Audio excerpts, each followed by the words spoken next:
17th, 2017 Board of Health meeting. Welcome to Harris Hall this morning and welcome to the Board of Health. We have two meetings today.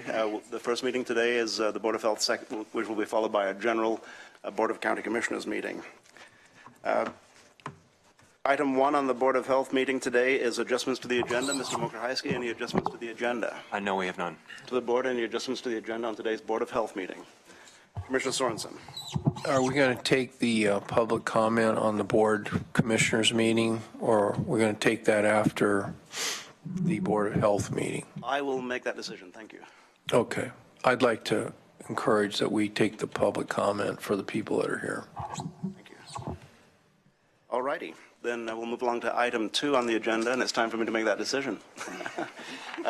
So today I will entertain comments to the Board of Health, but we have a relatively small number of people signed up for general comments today. So I'll give people the option of giving their general comments during the Board of Health public comment session in order to not have to wait until the Board of Health meeting concludes, which is probably someplace between 90 minutes and 2 hours, the agenda of the Board of Health meeting today. My estimate on that. It could go shorter, could go longer, but then today, at this point, I have 4 people signed up to speak for public comment. Without objection with the board, I'll accept all public comments at this point in time. Then the first person we have is Vernon Lee Price, followed by Art Ball. Mr. Price, when you step to the podium, please state your name and address for purpose of the record. You'll have 3 minutes in which to state your make your statement, at the end of which you'll hear a signal. That signal will conclude 3 minutes. Please complete the sentence that you're on, or the brief thought that you're on. I will not cut you off immediately at 3 minutes if you need to finish a sentence. So please state your name and address for the purpose. Thank you, Mr. Chairman, gentlemen of the council, ladies and gentlemen of Lane County. My name is Vernon Price. I live at 1542 West 1st Avenue, and that is the Eugene Mission. Thank you so much. I count this an honor and a privilege to be able to have the freedom to come before my Board of Commissioners this morning and speak on a very sensitive and time-sensitive measure, and that is homeless camping. There has been a gracious move forward on this in the last year or year and a half, and we would like to take the time to thank this commission for making a progressive move forward. But we have a lot more to do. We are asking, or I am asking, that Lane County has adopted a car camping ordinance similar to the City of Eugene Code Section 4.816 and the City of Springfield Code 8.012 to allow up to 6 vehicles, car camper vans, huts, tiny houses, on religious, business, and public property of Lane County, which lies within the urban growth boundaries, or the UGBs, of Eugene and Springfield. In North Eugene County, land nearly 50% or a good portion of the land with UGB of Eugene. Additionally, there is county land throughout these cities, Eugene and Springfield. There are churches and businesses on county land who are willing to provide temporary shelter under religious and camping ordinance, however, hesitate to do so as it is not legal. I ask you and beseech you this day, I am not here to try to change any policies, plans, or ideas. I am here to plant a seed in your heart to where your heart will change your mind. This is time of the year that something has to be done if we're going to change hope, build communication, and change lives. I'd like to leave with, if I may approach, this is for publication of the United States Courts of Appeals 9th Circuit that ruled it unconstitutional. A similar ordinance in Los Angeles, this is let down, that it's unconstitutional to ticket, harass, jail, or confiscate people or impound people's vehicles on such ordinances. Thank you, and that will be entered into the record. Thank you. Thank you, and I would like to just say thank you so much for your time and the privilege, again, to come before you and to address this very sensitive matter and urgency. Is my time up, or? You still have 12 seconds. I'd like to ask you to walk with me for the next 12 seconds, coming from your bedroom to your refrigerator about 12 midnight to get that cool, refreshing water. I'd like for you to walk out on your front doorstep and find out how cold it is at night. And I ask you at that time, make a decision on what you need to do. I ask you to do the right thing. Thank you so much for your time. Thank you, Mr. Price. Next is Art Ball, followed by Luis Rivera.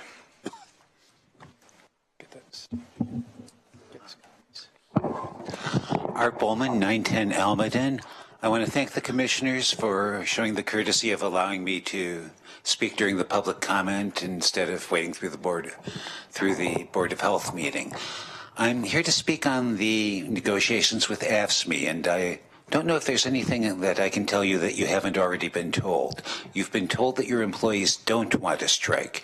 You've been told that the AFSCME negotiators don't consider the offers to have been serious or acceptable proposals. This has been dragging on and on. Frankly, there are those who are wondering if this has been the game plan from the start. It seems like the county doesn't want to settle, that it wants this strike. And so you've got a situation where it appears that the county government is doing what it wants to do, and your employees are doing what they have to do. And when people are doing what they have to do, that has a way of evening up the sides. So I hope you think twice, and I want to plead with you to do what you can to avert this strike. Even the registered guard, which is not really a labor rag, I'm sure we can all agree, has said that both sides need to budge from their positions. It seems like the AFSCME people have been willing to budge, and I'm asking the county to try to show some reciprocity in the process. Thank you. Thank you, Mr. Ballman. Next is Luis Rivera, followed by Cindy Cocas.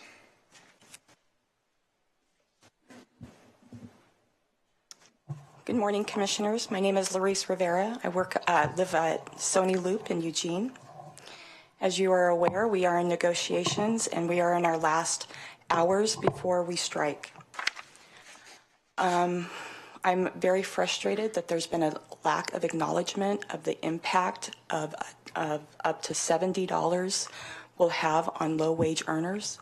Someone who makes $60 to $90 an hour can absorb that kind of cost. Someone who makes $12 to $15 an hour cannot. We have stressed this time and time again. We're here today to present you with a petition that has been signed by 1,200, almost 1,300 people. The petition says it's time to settle the contract for Lane County workers to keep Lane County running. They deserve fair wages and affordable health care as they work with our citizens, including many of the most vulnerable populations in Lane County.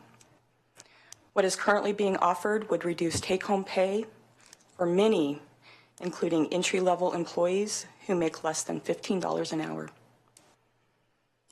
While county managers and non-reps have received raises, even you have received a raise.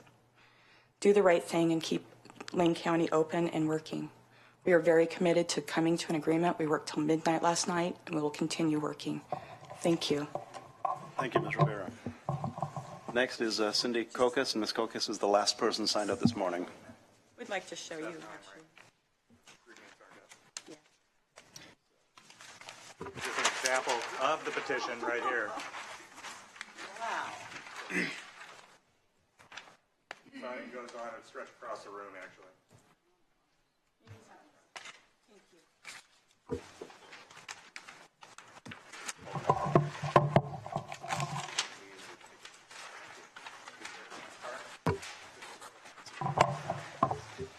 Good morning, Ms. Cocas.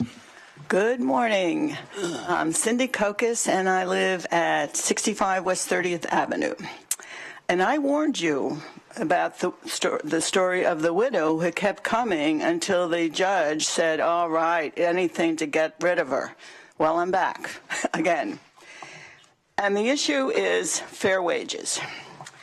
And fair wages require uniform assessment and experience. with local expenses, with local realities. Now, experience can come from life, and I have the good fortune or the liability of having within my family people who are or have been homeless, lacking in dental care, hungry, unaffordable preschools, and evictions. This builds compassion, not always. How much greater the challenge when the decider, all male here, in the other corner, more than half female, more likely to be homeowners than renters, more likely to have wealth over a salary, and we understand the word wealth, as opposed to wages, have probably some kind of retirement, probably are not responsible for the expenses of minor children. It is a disparity of who's in the deciding tank and who's over here with that other group. Church Women United, for whom I speak today, authorized, you have to watch me, but I am authorized, tries to listen and support those who need justice, especially economic justice. Women as a class experience higher rates of poverty. Women, not men, are placed in caregiver roles. Women do not sit in seats of power as often as men. That way, we have experience that others may not have had. We are thankful that the salaries of our administrative level people raised and are just. But we are confused that those who have benefits are deciding on wages for others that are not as just. And we are sad to think that we are going to face pushing workers on strike. A strike is a dreadful thing, and it's always a last resort. It divides people who crossed, who didn't, who is getting evicted. So, was that the bell to stop? That was. Okay. Life experiences vary. Wealth can increase compassion, as it did for Eleanor Roosevelt. Talk with workers, see what their world is. Thank you, Ms. Kokos. Ms. Kokos was the last person signed up today. I'd like to open the mic and offer anyone else who did not sign up, who is not on this sign-up sheet, please feel free to step forward to the mic, state your name and address for the record, and you will have 3 minutes to speak. So.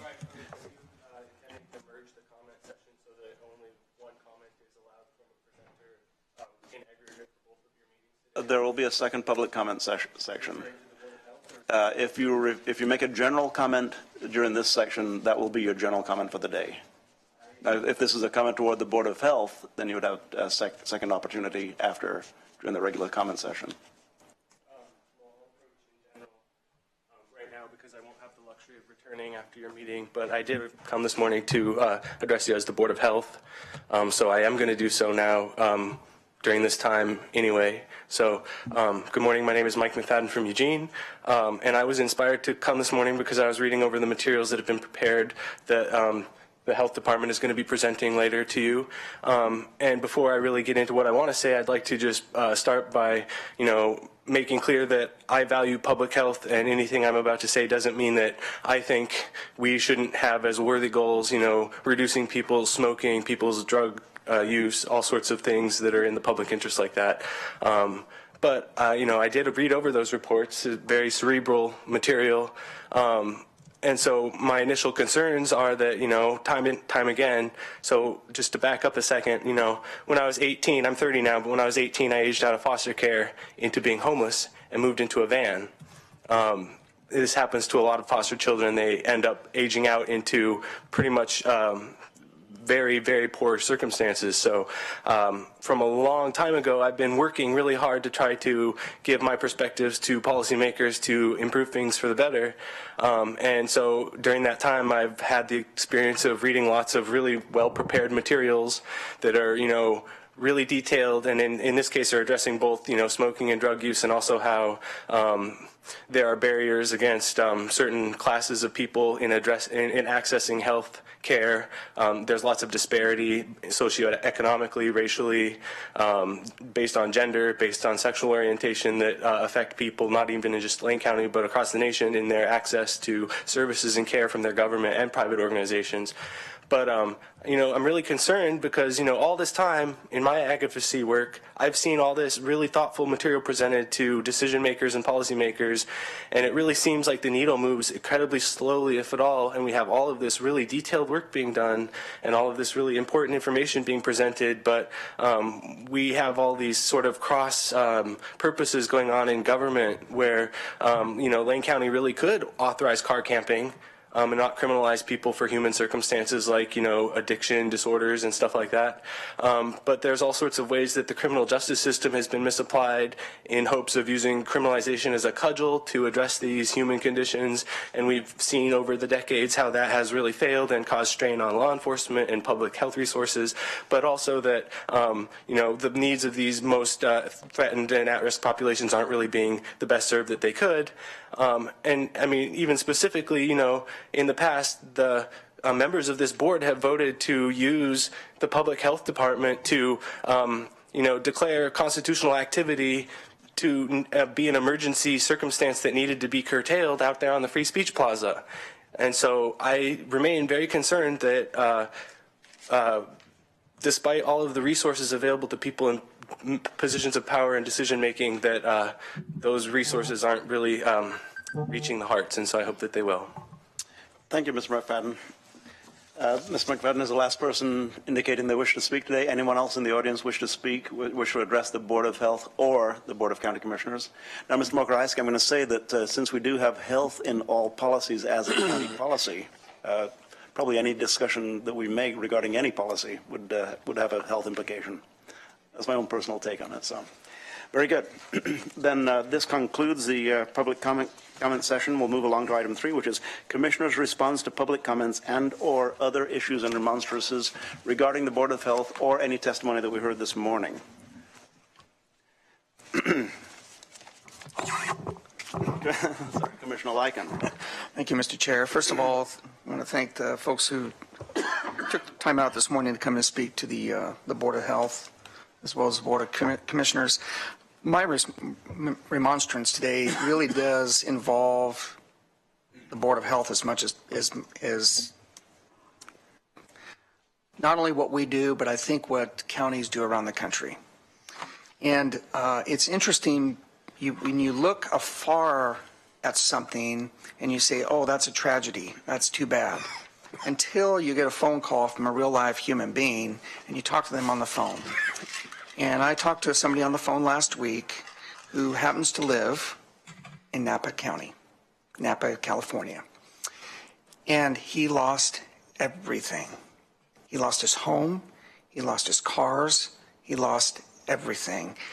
And in fact, the fire came on, so this is, I'm not sure this is reported as much as it could possibly be happening. The fire came on so fast that it was neighbors that knocked on his door and told him, you need to get out now. And when he looked outside, it was right there, and it was moving. He has property, he has horses. The only thing he needed to do was open up the gate, and just get him out, and not knowing what was going to happen to him. When they went back to the house a few days later, what was left of it, about a little part of a structure, was it. I mean, it was ashes. They couldn't even tell what the cars were. The horses were there and alive because they actually were well trained. While they escaped the fire, they actually came back and in a sense, almost waited for him. But as I was talking to him, and I mean, feeling like, oh my gosh, this is stunning to hear this, what he reminded me is that, you know what? We're alive. We're in a hotel. We're okay. We lost stuff. And even though it was memories, ultimately what he said is we lost stuff. And the Board of Health piece of this is that, again, we have these fires that are happening. And this one was as I stated, it was so fast on what happened here. I think the last count I'm hearing is that 41 are dead, but they're missing. There are people that are unaccounted for right now. There's lost business. There's lost opportunity. Even the fire and life safety folks were, in a sense, they weren't trained for this, and they were almost in disarray. Actually, bringing in some of the hot shots who actually are trained for it, actually, in a sense, saved the day, as far as getting our first responders focused and in order. He had to take folks who actually have been through that situation, and from his perspective, it was interesting getting his perspective. And I'm thinking, well, yeah, it's memories and it's more than stuff. And he said, but ultimately, we're going to be okay at the end of the day. We have our health, we have our life, my wife, my children, we're safe. And I think about folks who did make it, and not because they weren't prepared or ready. It was the speed of which the fire happened and how quickly it went through, and just, in a sense, not only his home, but you have people's businesses, livelihoods, several very nice wineries, because I've been down there a few times, and I recognize the wineries that were completely lost. And not only that, a disruption of really a strong economic activity from California. I don't know if folks realize, but California is responsible for 75% of all the wine exports in the world, in Napa and Sonoma County, in the world. Think about that for a second. And so my thoughts and prayers obviously were with him and he and his family. And but from a perspective of just health, what happened down there is beyond, really it's beyond comprehension. We talk about our fires here that happen in the forests, mostly away from where people are from dwelling areas. But it was just getting his, first of all, just his ability to even talk was stunning to me. But he just came back and said, at the end of the day, it's stuff. And yeah, it's memories, but that's why we have iPhones. Put memories on our phones and in the cloud and so on and so forth. And I just wanted to bring that up just to kind of really encompass, really from a health perspective, what that is going to mean for folks in Southern California and in that area, which is just a beautiful area if people haven't been there before. It's a gorgeous area, and a lot of rebuilding is going to have to be done. But it affects you emotionally, affects you physically.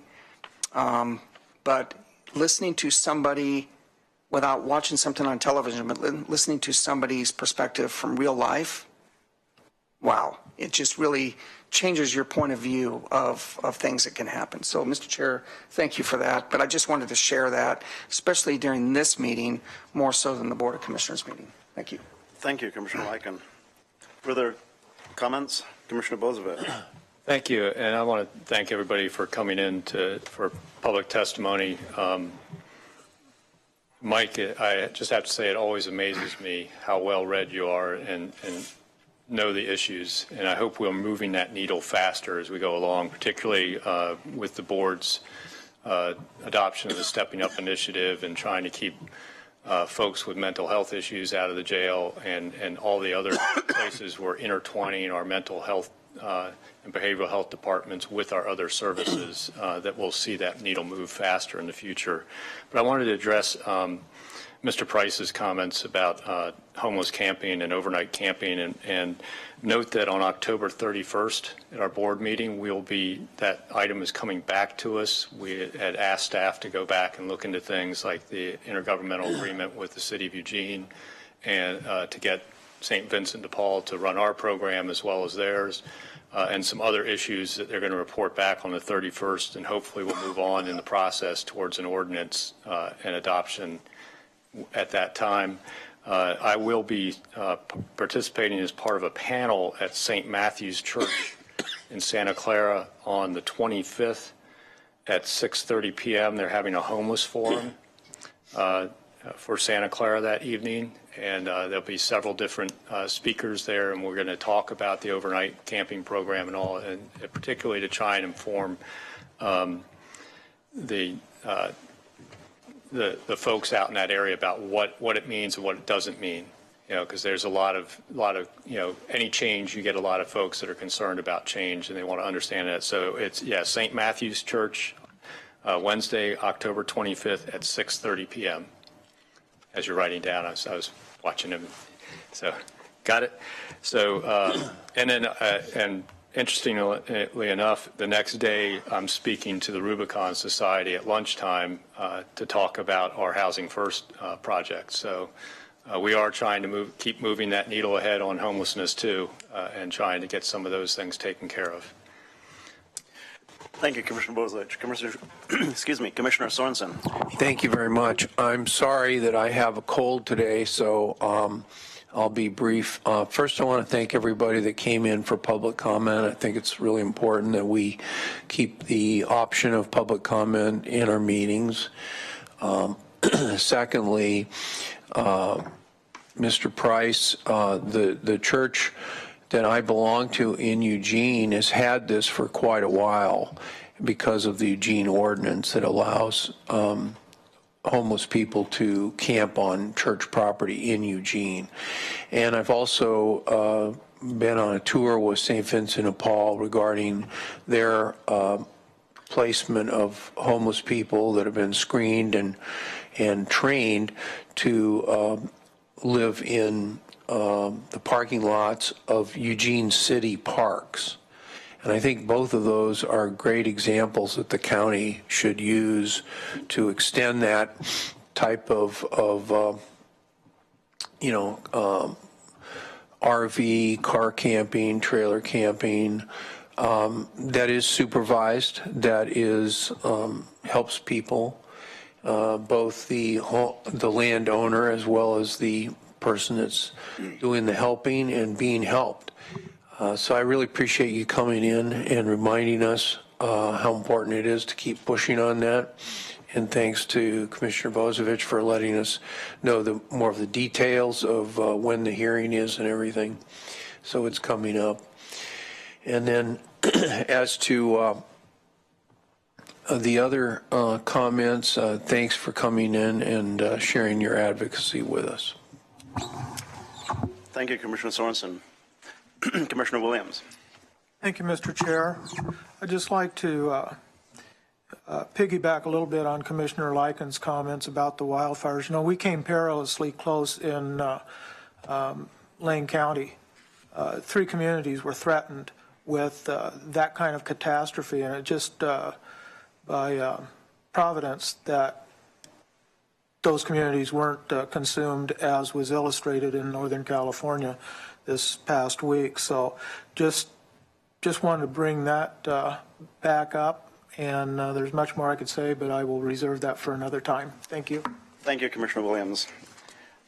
Just a couple of things, and I'm going to talk to you specifically, Mr. Price, regarding camping, regarding homeless efforts. I have in front of me a document that says Chronological History of Homeless Efforts and Actions 1947 to Present. So I'm not going to go back to 1947, but I'm going to go back to 1997. 1997, the Council Homeless and Shelter Task Force was created with the mayor and 2 councilors. This task force was later renamed the Council Committee on Homelessness and Youth. By providence or by placement, I happened to chair that committee back in 1997, and among other things, we wrote the City of Eugene's camping ordinance that's currently in place. It's been dynamic through the years. It's changed a little bit, but really, by and large, it remains in place. It allows for camping, supervised, sanctioned camping in church parking lots, business parking lots, and in government parking lots, as well as in driveways and in backyards. So some parts of that ordinance aren't fully universally known, but the City of Eugene, inside the City of Eugene city limits, has allowed for camping in certain places through administered through a St. Vincent de Paul, a contract with St. Vincent de Paul, and that has been going on since 1997. That committee was, I was the chair, Mayor Jim Torrey and Councilor Bobby Lee with the other 2 members, and it was it passed 8-0 on the City Council when we made the recommendation for the camping ordinance. There were a couple of iterations of it that were changed, but through the years, we've tried to pay close attention to finding ways for people to sleep safely and legally and in a sanitary fashion. And the City of Eugene's camping ordinance does that. Now, has it completely addressed all of our needs? No. We're working extensively on finding front doors, what sometimes is referred to front doors for people to live behind. Not a tent, not a car, but a front door. Our ultimate goal is for people to have permanent housing. The MLK project that Commissioner Bozovich alluded to is a project that we're looking at on MLK Boulevard. It's got a gap. We still have to figure out how it's going to be funded and how it's going to be staffed on an ongoing basis. But the Board of County Commissioners has an extremely strong interest in finding ways for people to live, to sleep safely and comfortably and legally, and also in sanitary fashion. So we're going to continue to work on it. Do not stop talking about it. Just coincidentally, the St. Vincent de Paul administrator of that first program's last name was McFadden. Remember that from many, many years ago. And so we're working on it. Have we answered the questions? No, but we're going to continue to work on it. We'll have a little bit more of a discussion on October 31st. On October 31st, we'll make a determination as to what parts of the Eugene ordinance, what elements of that can potentially be adopted by the county inside the urban growth boundary but outside the city limits of Eugene. Which parts of that can we take a look at? Which parts are going to be easier to administer and allow us to move forward with a pilot program that's going to raise questions, answer questions, and hopefully give us something, some marching orders for the future. So it's a big deal. It's a really big deal what's happening right now. So thank you very much for being here this morning. Betty Grant, thank you for being here this morning also. You've been a voice in the wilderness sometimes, but thank you for your raising the issues and for bringing Mr. Price with you this morning. Any further commissioners' response? I see none. Then we'll move along to emergency business for the Board of Health. Mr. Mokrzycki. We have none. No emergency business. I'll look around the room, see any emergency business. None. Then we'll move forward with Health and Human Services with our agenda. The first item is a work session on the 2017 Lane County Health Equity Report. Mr. Mokrzycki, today we have a panel. Can you help me introduce the panel? Sure, Mr. Chair. I'll turn it over to Karen Gaffney, our outstanding and how many months have you been on? This is my third month. Third month. It's been a fast-paced 3 months, and really appreciate the items that we have to discuss here today. I know we have Dr. Brian Johnson and Jocelyn Warren from Public Health, so I'll let you take it from there. Dr. Warren, Dr. Johnson, thank you for being here this morning. Karen, how many years with the county, though? No, that is a different question, isn't it, Chair Farr? Chair Farr, Commissioners, it's actually my great pleasure to be here this morning for this item in particular. And my function today is to tee it up and introduce a little bit, and then really Brian and Jocelyn will do the bulk of the presenting. But I did want to pause before we start the item just to talk about, in a lot of ways, today's a watershed moment for us in bringing you this report.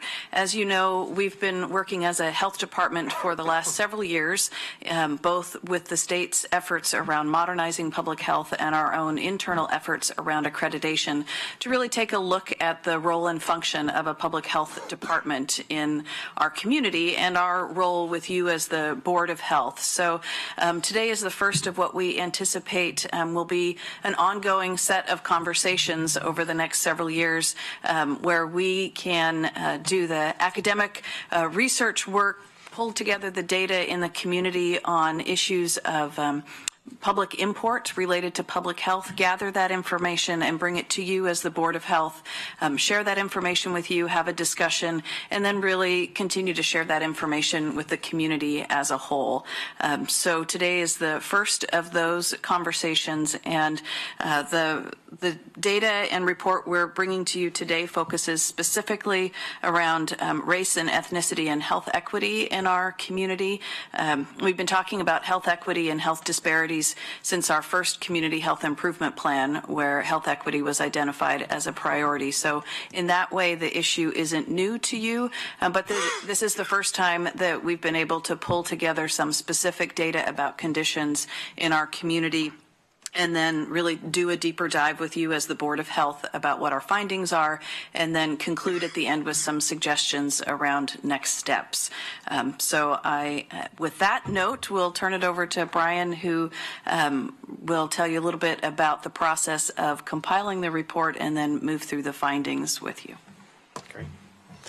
So good morning. I'm Brian Johnson, for those of you I haven't met. I am the epidemiologist in public health, and my job is really to help us to better understand what keeps us healthy as well as what makes us sick along the way, and to find solutions for that and help our community be healthier. So as Karen mentioned, the report we're going to share with you today, in fact, the full report, which is in your packet, is our first attempt to really pull together all this information in one place. We've certainly paid attention to health disparities and health equity along the way in all of our work that we do. This is the first time we've really compiled it all in one place. And I want to specifically call out and thank Roger Brubaker, who's in the room today with us. He started with us as an intern. He's responsible for pulling together much of the information that's here. He's now on staff with us. We're really excited to have him along, and really appreciate the work and the thought that he put into forming what I'll share with you today. Dr. Johnson, if I may interrupt, for anyone following online or on television, this entire report is available online. If you go to today's agenda, click on View Items, this entire report is available online. Thank you. Thank you. And what I will highlight, today I'm just going to touch on a few highlights from that report. It's certainly much lengthier than the topics we're going to touch on, but this gives a flavor. And I hope what it will do is set the stage for us to have continuing conversations around health inequity in the community. We're starting with race and ethnicity today, but there are certainly other topics of inequities that we could touch upon and will do so in the future. So I also want to acknowledge that I am presenting this information in a position of privilege and not necessarily representing the voice of those who are directly impacted by the information I'll share today, and just want to acknowledge that as we present it. But I will be doing my best to share what we are seeing and what we know along the way. Also, just a word of caution, we're going to be talking about populations and averages and numbers that often lose track of which I really appreciate Commissioner Lyken pointing out today, is those stories can get lost in the numbers. And I don't want us to forget that under these stories are really lived experiences that people could be sharing with us and presenting along with this story today. So hopefully we can explore those more in the future. So first, I want to share, there's a couple terms that I'll be using along the way, and I think it's important to make sure that we're all talking about them the same way, or at least understanding how I'm using them in the presentation today. So for example, health. We're the Board of Health here today, meeting together to talk about health. In this case, in public health, we're often referring to it very comprehensively as a state of complete physical, social, and mental well-being. And it's not simply the lack of disease, illness, or injury. And I think that's important for understanding the information we're going to talk about. The greatest predictors of health of a community are often the social and economic factors, really where we live, work, and play. And I think you've heard this from us before, and I just want to reiterate that those are important factors, much more so than even the health choices an individual might make along the way. So when some populations are marginalized or consistently blocked from social and economic opportunities, their rights or resources and privileges, it creates health inequities, and that's what we're talking about. Those are the direct result. And health disparities are what we consider the outcomes of these health inequities, or often are the case.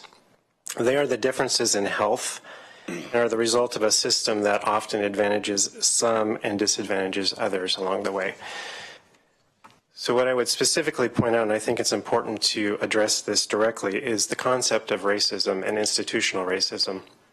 As a local government, we have a role and a place within the concept of perpetuating racism potentially in the community, and so there's a role for us. And so we need to understand that the structures and policies and practices and the norms which result in differential access to goods, services, and opportunities of our society are based upon race, which is, as described by Dr. Kamara Jones, is really the practices are supported by institutional power and ideas which often make racism look normal and justified, and sometimes we don't actually notice that it's occurring when it does occur.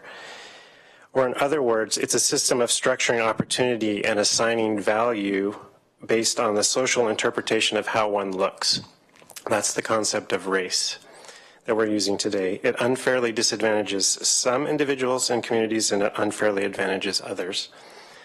And the data is not really the end. The data that I'm going to share with you today is in some ways the end of the story of how racism plays out in our community. The United States has a long history in which institutional racism has been at work, from slavery to the westward expansion, in which Native Americans were forcefully removed from lands, and policies allowed the land to be taken freely, to the interning of Japanese Americans during World War II, when many Japanese Americans were forced to leave their homes and only that which they could carry, often forced to abandon their property or possessions and left behind, to the concept of redlining in the 1950s, and high-risk mortgages in the 1990s, which prevented persons of color from gaining successful investment in homes or other opportunities to gain wealth. Wealth and power have been concentrated in ways that have consistently blocked persons of color from opportunities that lead to secure jobs and safe investments, educational opportunities, and more. And these things are often what we refer to as the social determinants of health. Racism is a social determinant of equity, and like other systems of power, it has a great deal of influence on who has access to opportunities and the resources to live healthful lives. And in short, racism is bad for health. That's the key takeaway today. So health disparities reported are the consequences of multi-generational social, economic, and environmental inequities. The results persist today, and I share this background to give you the context of the facts that I'm about to share with you, because these are just numbers. These talk about health differences, health disparities, and they don't really tell you the story of why people are experiencing these disparities. And there are very real reasons that oftentimes we're not able to get to at a local level, but are still at play. So with that, I will dive into that. And I really want to say, Lane County is not immune to the impacts of our historical context as well as to where we are today. So there are differences, and sometimes quite dramatic, and I'll begin with just really setting the context of where Lane County is. I think many of you are familiar with our demographics in Lane County, but let's touch on those at the next. Yeah, there we go. So 1 in 6 persons in Lane County is a person of color. We have a population of about 360,000 folks. About half of the persons of color in our community are Latino, or about 30,000 people. And the rest are include multiple races: Asian Americans, American Indians and Native Alaskans, African Americans, Native Hawaiian and Pacific Islanders, or at least as defined by the census, because certainly there's much more complexity and depth to that. So Lane County is growing, and it is diversifying, and I think that's an important concept to keep in mind. It's not, in many ways, our population is not increasing very dramatically, and you'll see in this chart up here, but while it is becoming much more diverse. So from 2006 to 2015, the population of Latinos grew by about 42%, and you see that on the bottom chart there. In fact, if you click that, it sort of highlights that steeply climbing line in the bottom chart, while many of the other populations have remained relatively stable. In fact, we've only seen about a 2% increase in the population for whites in Lane County. The top chart also gives you a sense of the increasing diversity. It's actually charts out the racial and ethnic makeup by age in Lane County, and you'll see on the far right there, the various colors on the far right really talk about the various racial and ethnic groups, non-white racial and ethnic groups, and how they are more diverse in the younger age groups and decreasingly so over higher up. But what that indicates, or at least it starts to hint at, is that indeed as our population grows, we will expect to see an increasingly more diverse community over time, and continue to see that happening. So every single racial and ethnic, non-white racial and ethnic group experiences greater poverty than whites in Lane County. The African American median household income is about $29,000, which is slightly more than the federal poverty level for a family of 4. really just barely over that threshold.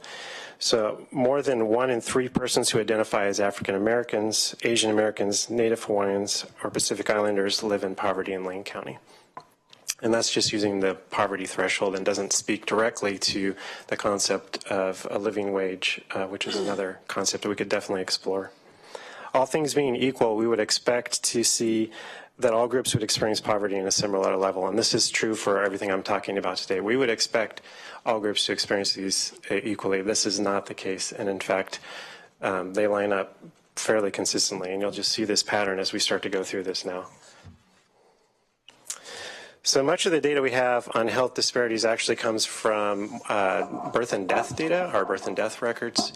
So we can talk about the beginning of life and the end of life, and not a lot in between, unfortunately, at the local level. That's a real challenge for us. But it does start to hint at what we can know about a person's lived experience. So mortality or death data in particular gives us a good sense of what a person's might have experienced in their life and the type of health outcomes. So what I will just briefly highlight for you, much of the death data that we see and the disparities that we're seeing are actually driven by tobacco use in Lane County and the historical targeting of communities of color by the tobacco industry. It plays out very much so in this data. So, for example, American Indians and Alaskan Natives and African Americans die younger and more often than whites from tobacco, and you can really see this on the charts on the left in particular, which talks about the death rates from related to tobacco use in Lane County. This also plays out in other conditions which we will not highlight but are in the report as well, conditions such as cardiovascular disease, cancer, and chronic lower respiratory disease, which are also tied in with tobacco use and interrelated to that. And as you might expect, this pattern is pretty consistent across all those illnesses. Also just to highlight from our mortality data, unintentional injury also has a significant disparity, and as you can see in this chart here, the American Indians and Alaskan Natives are at much greater risk from dying from unintentional injuries, which include things such as drownings, poisoning, and accidents, and those sorts of things. About 45% higher than any other group up there. But you can also see the same pattern is starting to play out again for all non-white groups. And then similar to the mortality data, we have the data I mentioned from birth records. And there's much we can learn just from pregnancy-related data, both about the health of the mother as well as the child as they start their life, really, and where they are starting from and the opportunities they have before them. So, again, all populations of persons of color are more likely to receive or less likely to receive prenatal care than whites. And you see this here. I will point out the orange bar up there, which is Pacific Islanders and Native Hawaiians. There's some question about how reliable that particular statistic is, but we'll definitely want to look into that closer. It's just a small enough population that the numbers are hard to have a lot of reliability with, but there's still reason to believe that that is an important issue going on for them. And while the vast majority of low birth weight children have normal health outcomes as a group, they generally have higher rates of suboptimal growth, illness, and cognitive impairment. And these outcomes can often persist through adolescence and have long-term effects upon adulthood, increasing the odds of heart disease, diabetes, and high blood pressure, for example. And the Lane County rates are similar to the state. However, again, nearly all non-white racial and ethnic groups have higher rates than people who are white. And people who are Asian American, American Indian, Native Alaskans have the highest rates, which are slightly in excess of national averages. The last bit of data which is highlighted in the report is our infectious disease data, which we have some fairly detailed information on. And there are a few things just to pull out from the report. You can certainly look closer and we can dive deeper into that. But I want to stress that these are consistent with patterns we're seeing nationally, but in some cases they are even more elevated in Lane County than we might expect. So, for example, we're seeing in Lane County the African American community is at much greater risk. They're about 2 to 6 times more likely to experience chlamydia, gonorrhea, or chronic hepatitis C compared to the general population. That is huge. We don't see those types of differences very often, and it's an extremely important fact that we need to pay attention to. In fact, Jocelyn, if you wouldn't mind advancing to the next slide. You can see it very dramatically in this chart. You saw in a lot of the other charts, it's about 600% of any other population in Lane County. And so there are many reasons for this, many historical reasons to pay attention to, and I'm not sure we, as a nation, fully understand all of the issues that underlie this, but there's a lot of reasons why a good amount of energy and should be spent around this to help remove those disparities. So, and I think the last slide here highlights the chronic hepatitis C rate in the African American community, which is nearly double that of the general population. So I want to leave you just with a few of the takeaways from this. There's certainly greater detail in the report, but again, structural racism is definitely potentially at play in Lane County and something to pay attention to. Health inequity in Lane County is sometimes higher than the national and state averages, so we have reasons to want to take localized specific action. All non-white groups experience greater rates of poverty than the whites, and all non-white groups receive less prenatal care than whites. American Indians and Alaska Natives, African American groups are more likely to die younger and more often from tobacco-related illnesses. And African Americans are at significantly greater risk than all other groups for gonorrhea, chlamydia, and hepatitis C. So as Lane County continues to become more diverse, there's opportunity here to make sure that all populations are experiencing health, have opportunities to achieve health that they, as they would choose and hope to, and that they have equal opportunity to do that.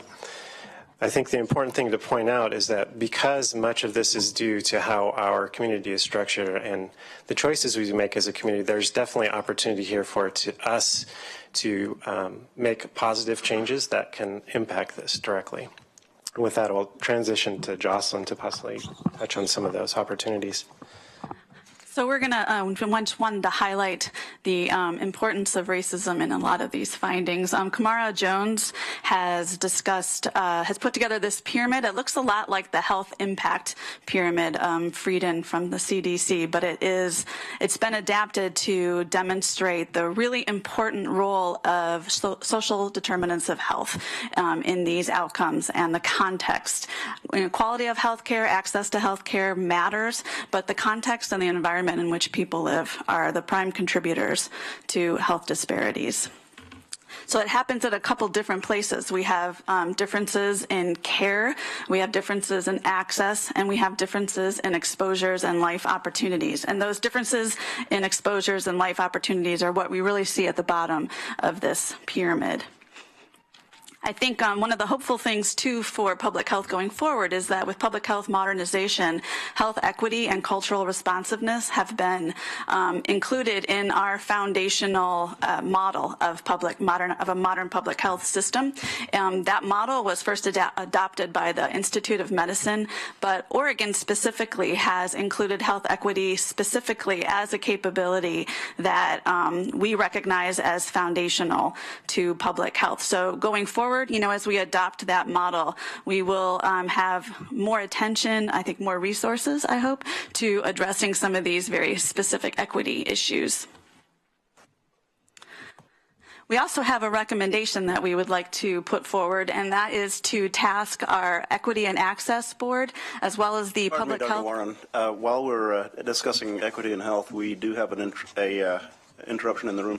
Board of Commissioners has a policy regarding signs during board meetings, so I'll ask you to join the meeting. Very important discussion we're having in our health department meeting, board meeting this morning. Please join the meeting, but I would ask anyone in the audience to please refrain from signs or interruption of the speakers. Thank you. So, yeah, I'm sorry. Our recommendation is that we task the Equity and Access Board as well as the Public Health Advisory Committee to jointly host a community forum that we could present the findings from this report and make recommendations themselves on actions that could improve health equity and reduce health disparities in our community. Thank you. Thank you. Pardon me for the interruption. And Chair Farr, we would turn it over to the commissioners for conversation. I know in a lot of ways we try to bring you good, positive news about indicators in the community, and that's not necessarily what this report focused on, but I think we did identify some very specific issues that are worthy of addressing in our community, and I look forward to being able to engage with the more broad community about how we address those issues together. I think it's clear that the health disparities in our community can't be solved by public health or the county alone. It really will require a broader community engagement in those issues. Thank you, Ms. Gaffney. And I'd like to stay before I open the podium. You said something, Dr. Johnson, that really is intriguing. We're looking at some pretty alarming data in this presentation, not unexpected, but alarming nonetheless, a confirmation of what most of us suspected.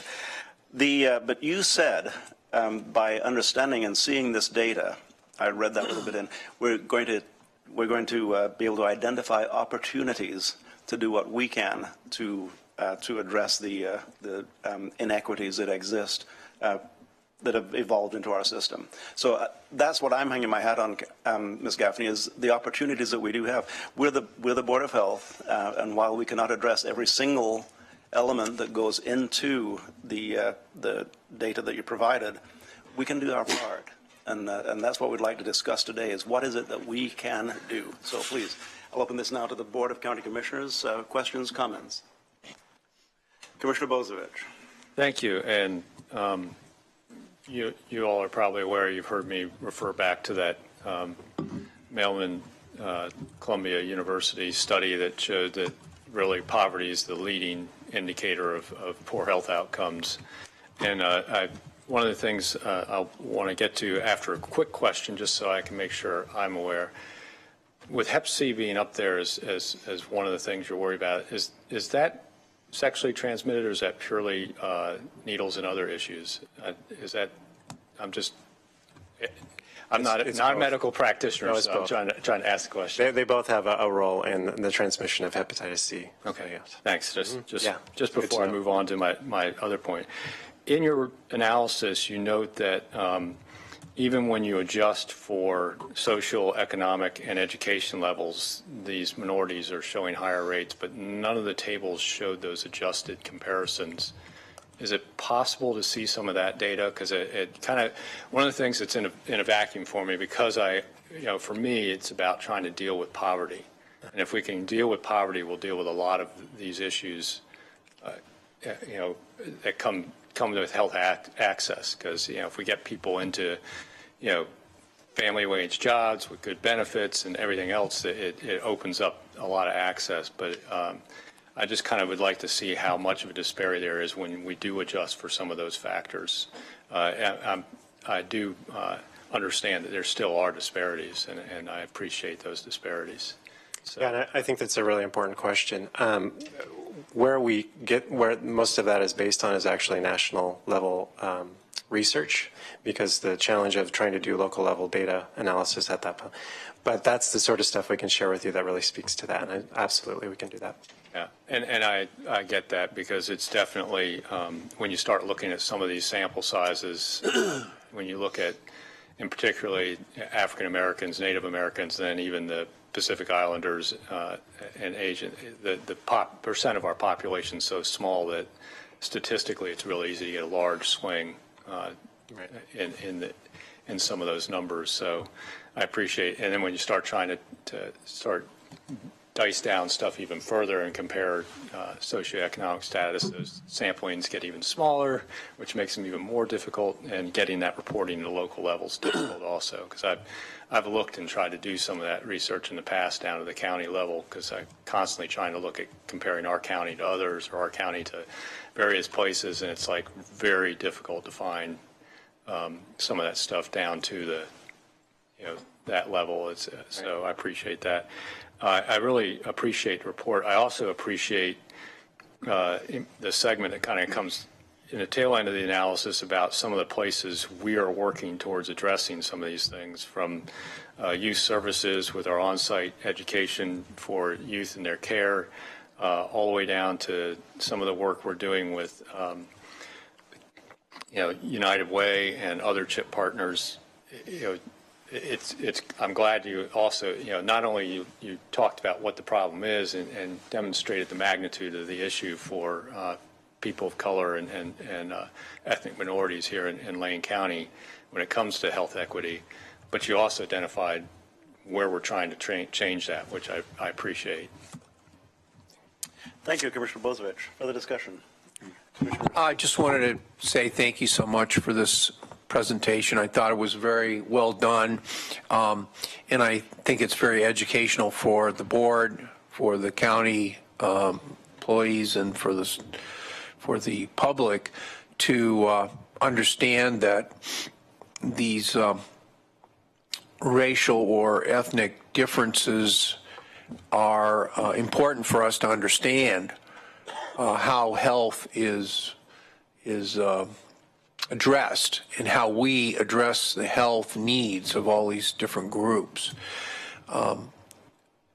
I do have a question about the overall breakdown was kind of, there's a big white population and then there's different levels of smaller non-white populations.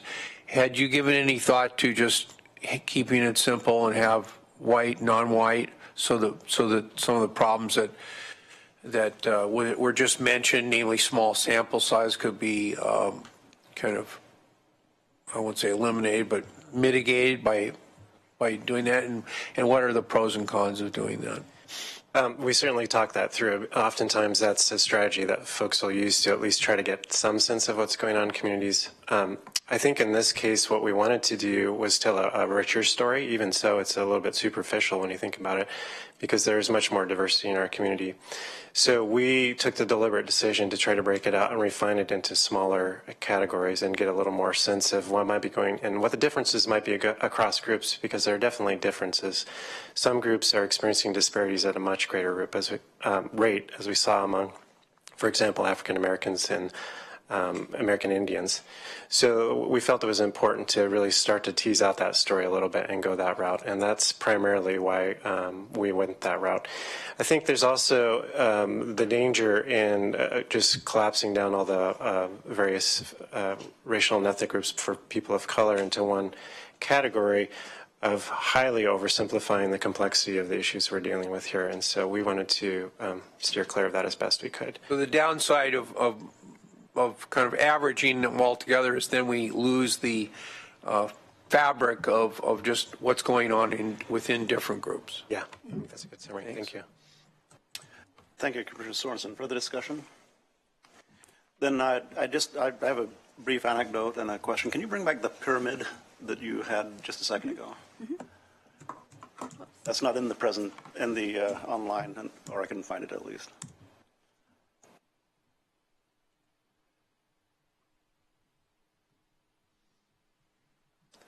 I thought it was later in the presentation. It's here. There it is. There it is. Environmental exposures and opportunities. We're talking about some of the things there that are probably beyond our control as a board, but as a society, certainly that's where some of the greatest work needs to occur. And the anecdote that I have is a medical anecdote. I spoke to a constituent who felt okay to tell me this. They went to the urgent care not too long ago, and with a broken toe.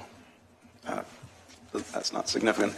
Urgent care, they gave, and this is a Latina individual, gave the urgent care, made a prescription, and this individual went to their primary care physician, and the primary care physician denied the prescription, and during the course of the discussion asked if this individual had any history of mental health issues.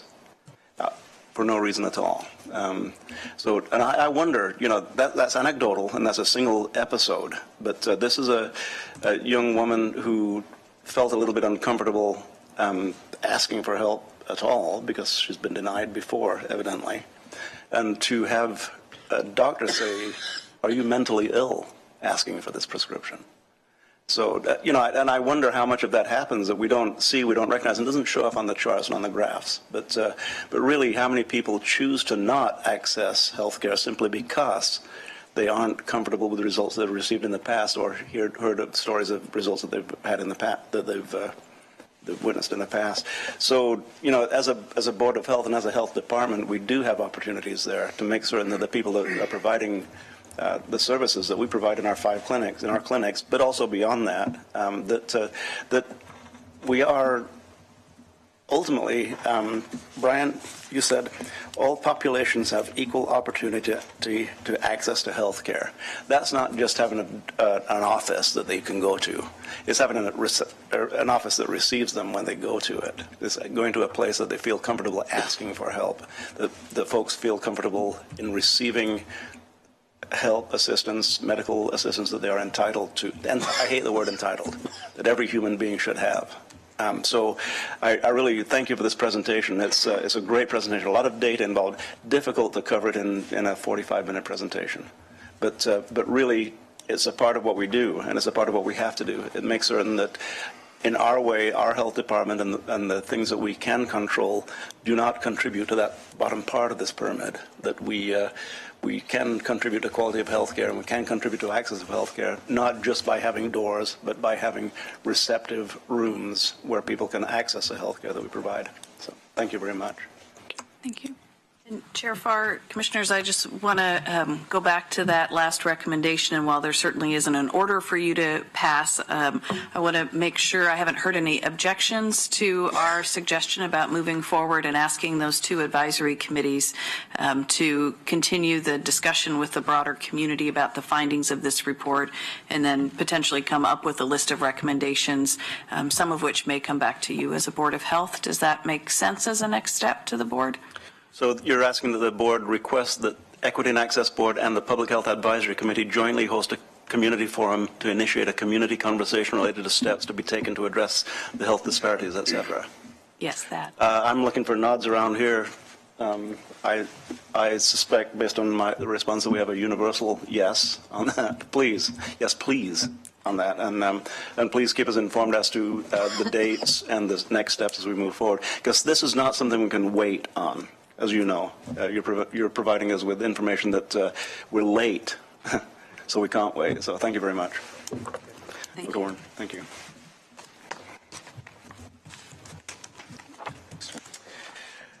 We'll move along to item 5B, which is a report on the strategies to reduce alcohol and drug use in the community. And once again, Ms. Smoker-Heiss, can you help me with the panel? I will do that as soon as we have our full panel at the table. I'm happy to do that introduction. If I may, we have other professionals in the room, other members of our health department staff, so if you could just acknowledge and thanks for being here. We do, and I appreciate as a Board of Health and the Board of Commissioners later, we have a number of topics today related to our work on health in the community. So, so thank you for that. Thank you. So before I begin, I would introduce Dr. Elizabeth Warren, who's on our prevention team, and you know, I'm sorry. I was looking at Jocelyn Warren, Elizabeth Maxwell, who's a part of our prevention team in public health, and has been doing lead work for us around our strategy, specifically around alcohol and drug use in the community. So as we get the presentation started, she will do a big part of the lift for us. But before she starts, I wanted to bring us back a little bit. This is a report back to the board. You may recall, I believe it was in early August, we had a work session with the board where we presented data across a number of different topics related to alcohol and drug use, gave you a status report in the community. You asked us to come back, answer some specific questions, and then really bring you some policy options that you could begin to consider prioritizing and directing us to do some work and bring back to you. So I believe today's conversation is really part of a longer conversation that we will have with the Board of Health around this particularly important and challenging issue around alcohol and drug use in our community. We spent a lot of time at the last work session talking about the impacts in our community. And so ultimately where I hope the board will land is a vision for what we want in the community. Ultimately, in terms of policy work, and as a staff, we've talked a lot about this, that if we can get clear as a community, as a Board of Health around our view of the end state, then there are a number of policy choices that can take us there. So today we're going to begin to open up that conversation. We'll allow plenty of time for dialogue with the board at the end so we can be clear on what your hope is to see as an end state around some of these issues in the community, and we can continue to consult the literature and bring back to you refined policy choices that can help us move toward that end state. So with that note, I'm going to turn it over to Elizabeth. Yeah, so Jocelyn's going to advance the slides, so you can go ahead and go forward. Yeah, so I'm not going to give you a lot of numbers today. We went through that last time, so this is just a brief overview and reminder that the current conditions in Lane County, we have higher levels of use among youth for alcohol, marijuana, and prescription drugs. We have higher overdose deaths from opiates. We have higher rates of prescribing of opiates, and we have higher rates of alcohol abuse. So we went over that the first time. So go ahead, Jocelyn. One of the questions that you all had the last time was, why is Lane County higher on most of these substance abuse statistics? So we cannot give you scientific answers for that. I cannot give you evidence-based, but what I can give you is our best thoughts given our expertise and the team that I work with. And so one of our thinking was that in Lane County we have higher adverse childhood experiences, or ACEs, in Lane County, and so that may be one reason. And a specific one of that is we have children who live with someone with an alcohol or drug problem. And so the student wellness survey actually came back, and so this is a self-reported survey that's given every 2 years to kids. And so kids in Lane County at 11th grade, 28.5% of them reported having lived with somebody who uses street drugs. Street drugs is not my terminology, that's how the question is phrased. 41% of 11th graders reported having lived with somebody who is an alcoholic or abused alcohol. I hope you find those numbers shocking. I do. And so that's one of the things that we think may be reason.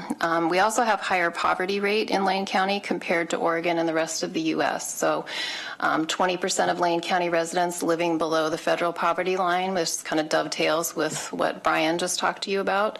16% of Oregon and 15.4% of the U.S. So you can see in Lane County we're quite a bit higher than other parts of Oregon and the U.S. We also have pretty high alcohol and marijuana retail density, and I'll talk more about that when we get to strategies, but that is our best thinking. So this also, you had asked, this came back on a survey. One of the questions answered was possible reasons why adults in Lane County might not think it's very wrong for 18 to 20-year-olds to drink alcohol.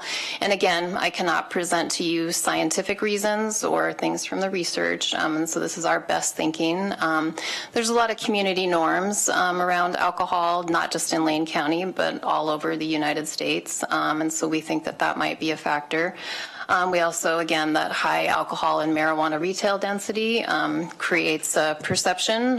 You know, a lot of times we talk to kids, you know, I talk to teenagers, and they'll say, well, everybody's doing it. And we know from the numbers That's not true, right? Everybody is not doing it, but that perception, I think, feeds into that. And we know that some parents have a perception that, if they allow kids to drink in their home, that it's safer. What the research does say about that is not only do kids drink when parents are supervising, but then kids also drink when parents are not supervising. So that turns out to not be an actual safe thing, but some parents think it is. And then in Oregon, we also have a law that allows parents to allow their child to drink in their home. And so we wonder if parents might get a little bit confused about that, and so that might be part of it. Moving on. So this we come to our first strategy, and so this is, we're just asking that you consider support for a state alcohol tax increase, and we're just talking about beer and wine here. This is not hard alcohol or distilled spirits. And so this has a lot of research behind it, that this actually is a very effective method.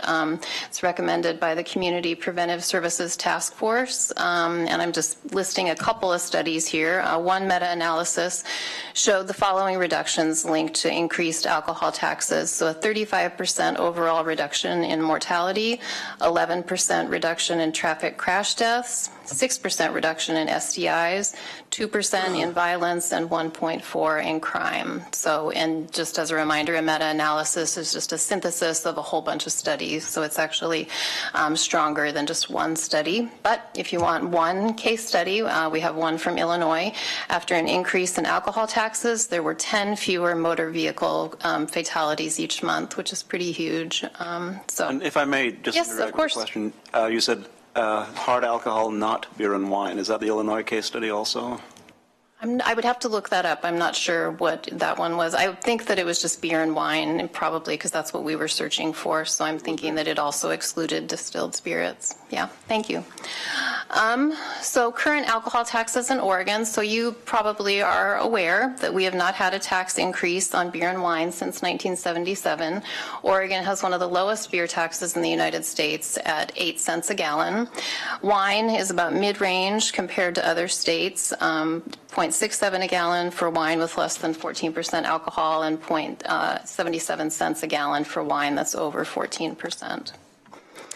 And so I think, and this kind of came out of our conversation before, I think you had some questions about, well, what does the community think about this? And so we had actually posed this question in our community attitudes survey from 2014. And it turns out that most Lane County residents said they were okay paying up to 25 cents per serving of wine or beer, as long as the money went to support prevention and treatment, which makes sense. And who would pay for the increase if we were to have an increased price in alcohol? So a very minimal 0.5 cent tax increase per drink in Oregon would result in excessive drinkers paying 72.3% of the increase, non-excessive drinkers paying 27.7%, and of course, non-drinkers would pay nothing. So the people drinking the most would, shoulder the most burden if there actually were an increase. So strategy 2, and again, this is just asking for support. This is not anything that we understand that you can't do this at the county level, but support to ensure that alcohol is not privatized in Oregon. So privatization can result in the potential to increase immediate and long-term health and safety costs. It also would impact youth use and high-risk adult use. And so we, I think most people in public health feel like our state-run system, OLCC, is good and fairly protective, and so we'd like to keep that as it is. And so this periodically comes up, and so we would just like to have support that we not move to a privatized system. Do you have any data on the states that have made it private? I don't at my fingertips, but I know that that data exists, and I would be happy to find that for you, yes. There have been states that actually went privatized and then went back. Okay. Mr. Bozovich said that there's some attachment that goes into that. I think that would be helpful, maybe not this time, but the next time you come in, because I think that is something that the public wants to know more about. They see the benefits, I think, of the government system, but they also see the benefits of a private system. And, yes. And to the extent that there is data that shows this. And you said there was a state that went back? I think there have been several, actually, that tried a privatized system and then went back. Yeah. And we actually can provide, it's in the packet, yeah. Okay. So we actually did provide a policy brief. I don't have it memorized, but on alcohol privatization, so that has some of that information in there. But we would be happy to present it in a more public format as well. Yeah, I was going to say, for have more questions later. Thank you. Of course. Yeah, for full disclosure, I in the legislature took an interest in the privatization side of this, but for a variety of reasons that wasn't adopted at the time.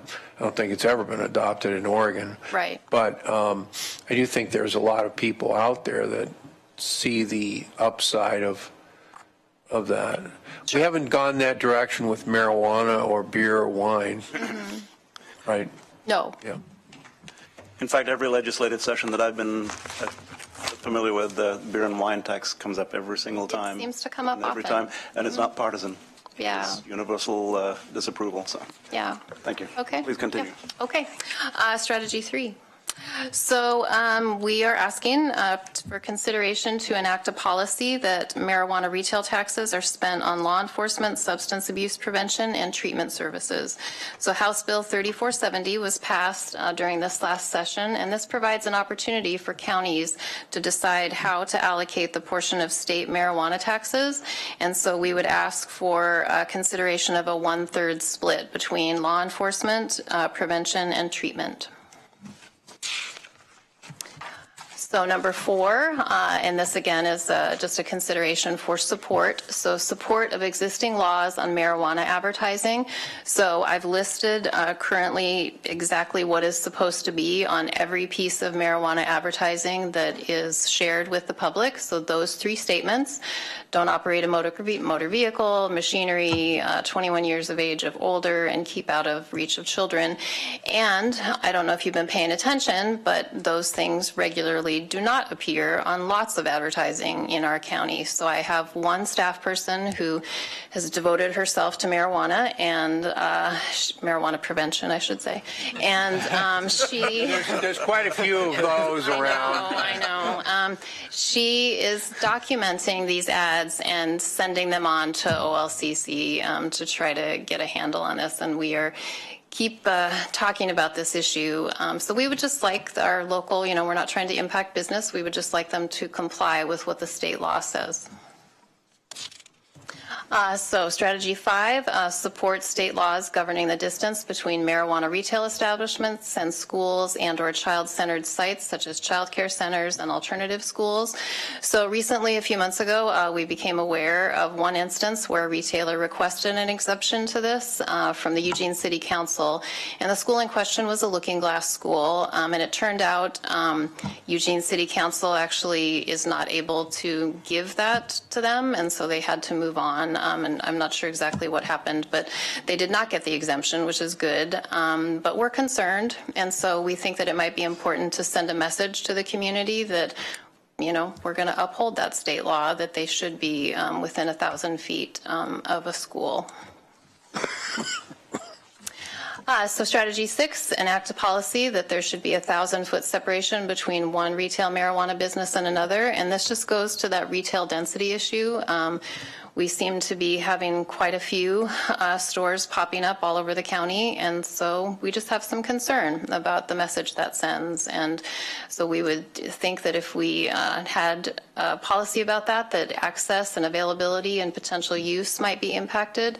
And also we have concerns about people struggling with addiction in our community, and having to see all of these ads and these retail establishments is not super helpful for them trying to be in recovery.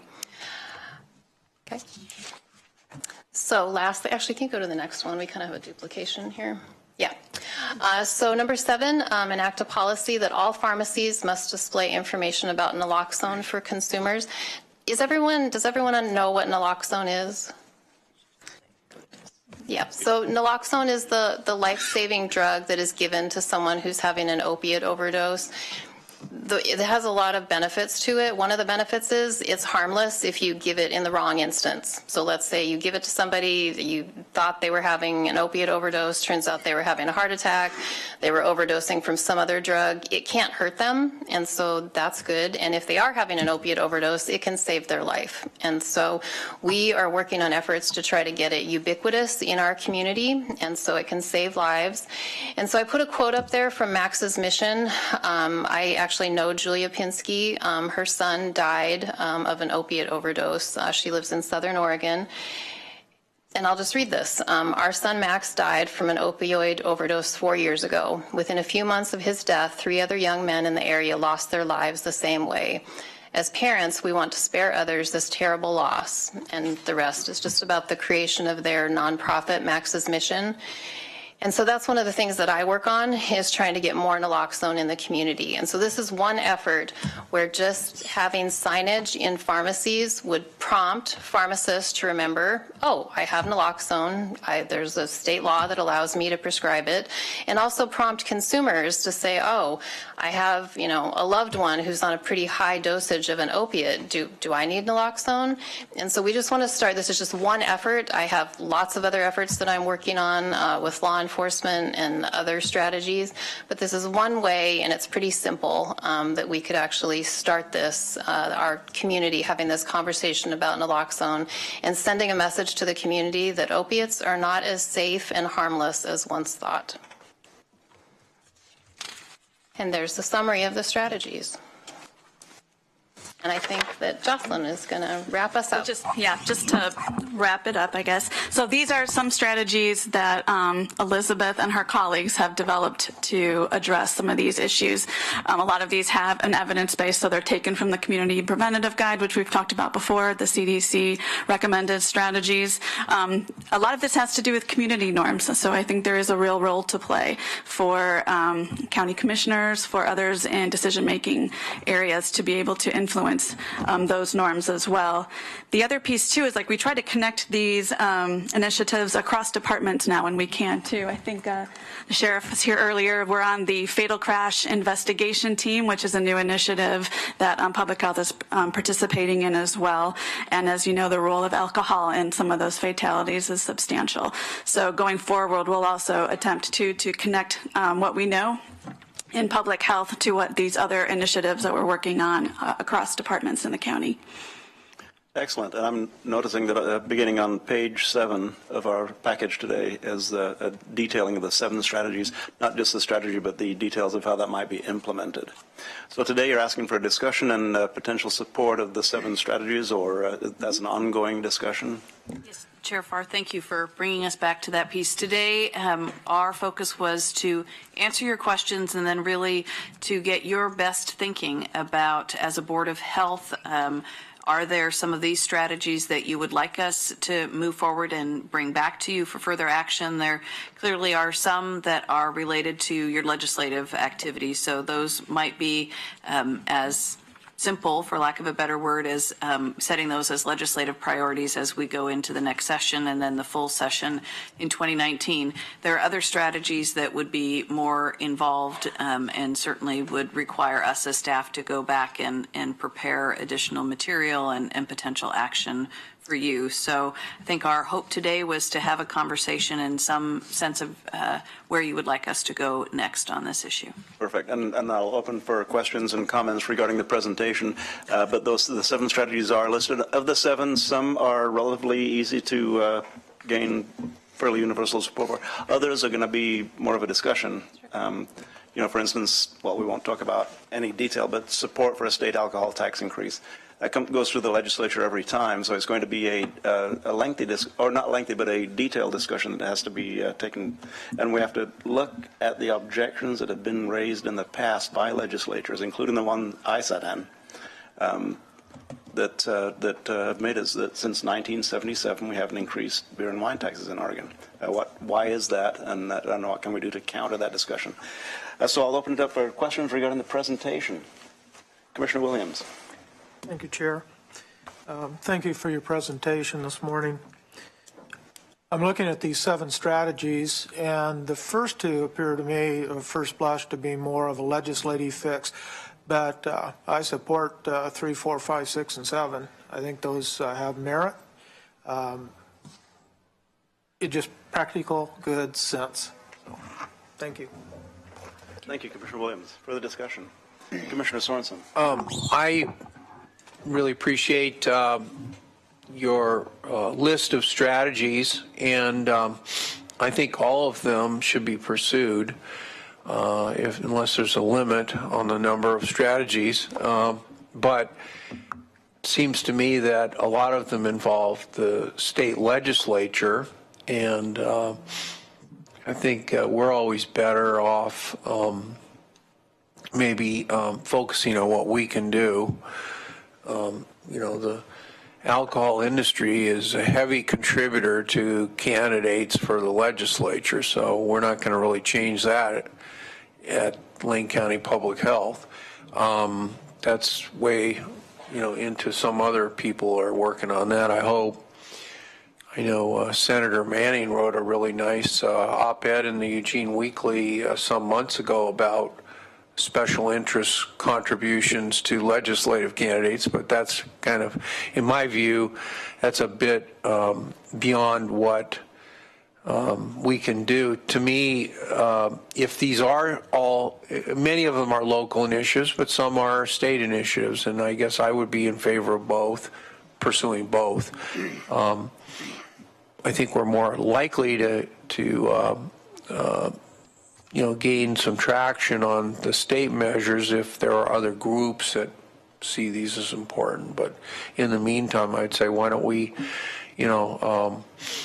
work on the ones that we can as being the, primary ones. And I really appreciate your point in your presentation about how some of these things are relatively easy.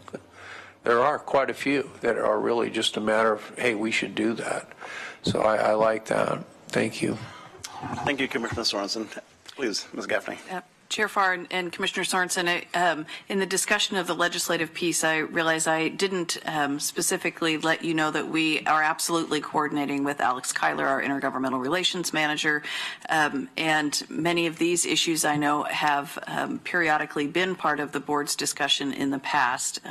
As you mentioned, the beer and wine tax is not a new concept of the benefit of increasing that tax, and certainly if the commissioners decide you want to move forward with these, we absolutely will continue to coordinate that with Alex and our legislative committee.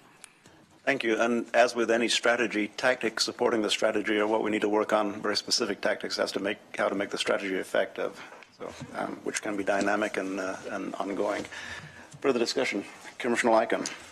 Thank you, Mr. Chair. And I'm glad that Chair Farr pointed out his time in the legislature and really how challenging it can be, especially on the first one, and dealing with that. But what's interesting, and this is where I think Lane County does come into play, we are home to the largest winery in the state of Oregon, and we are home to 2 very successful, actually more than that, but I'm going to point out 2 in particular, Ninkasi and Hop Valley, as being probably one of the top 10 craft breweries in the state of Oregon as well. It would be interesting to get their perspective and to have a conversation with them. And because if a needle is going to get moved, you'd have to actually hear from those from the business side to get an understanding of would they support this if the money was dedicated to something. Mm-hmm. I mean, that's the key. If it's just going to go into a general fund and get lost, I will assure you they will oppose that hard. But there could be an opening.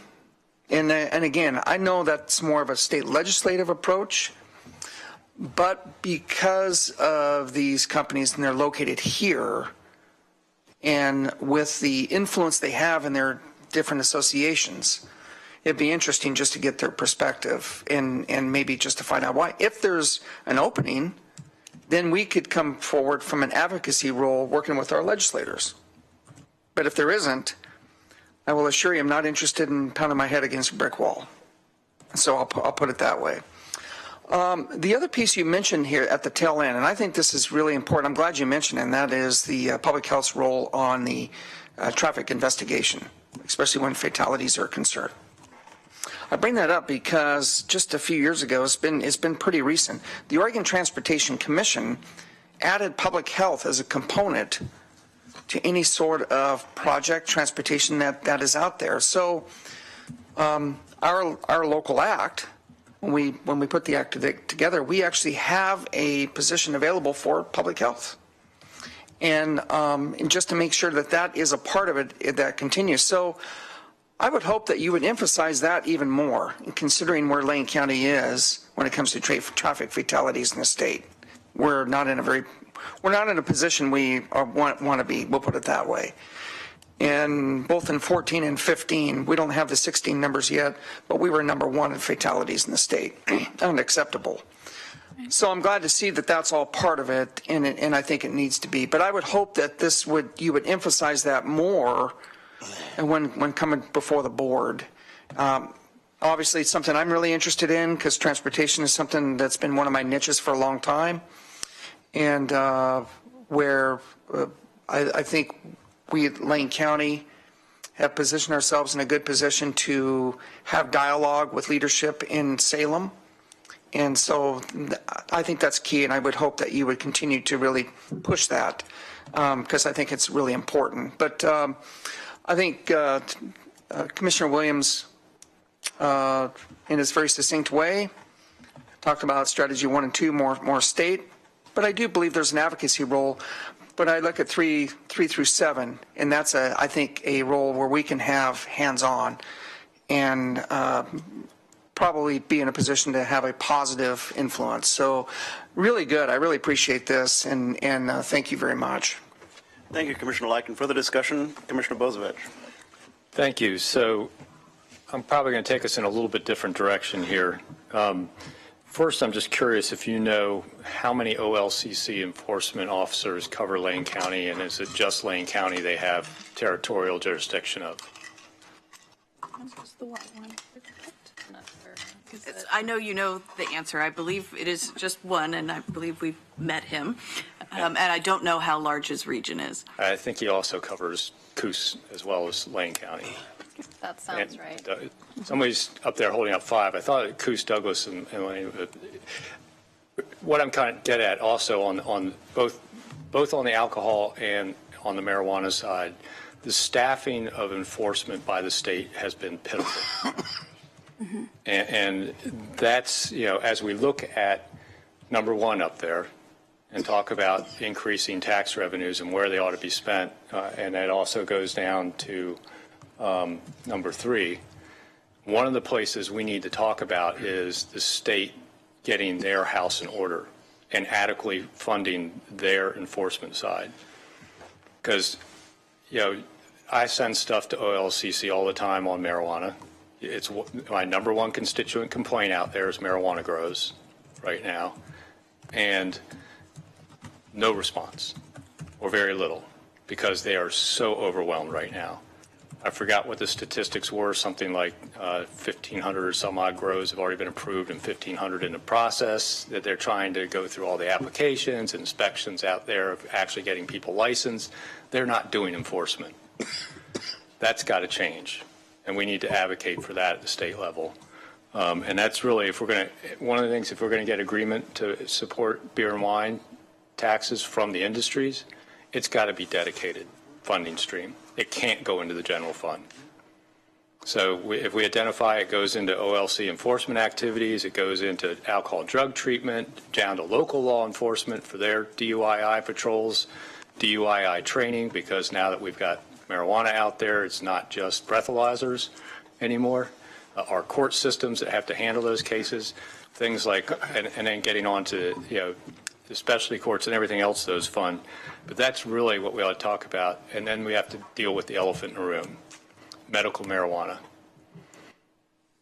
The initial report that was leaked from the state police that hasn't been finalized because they didn't like what it said was that 80% of medical marijuana grows are diverted into the black market. That's where our youth are getting our marijuana right now. They're not getting it from the local retail store because it's really tough to walk into those places if you're not over 21.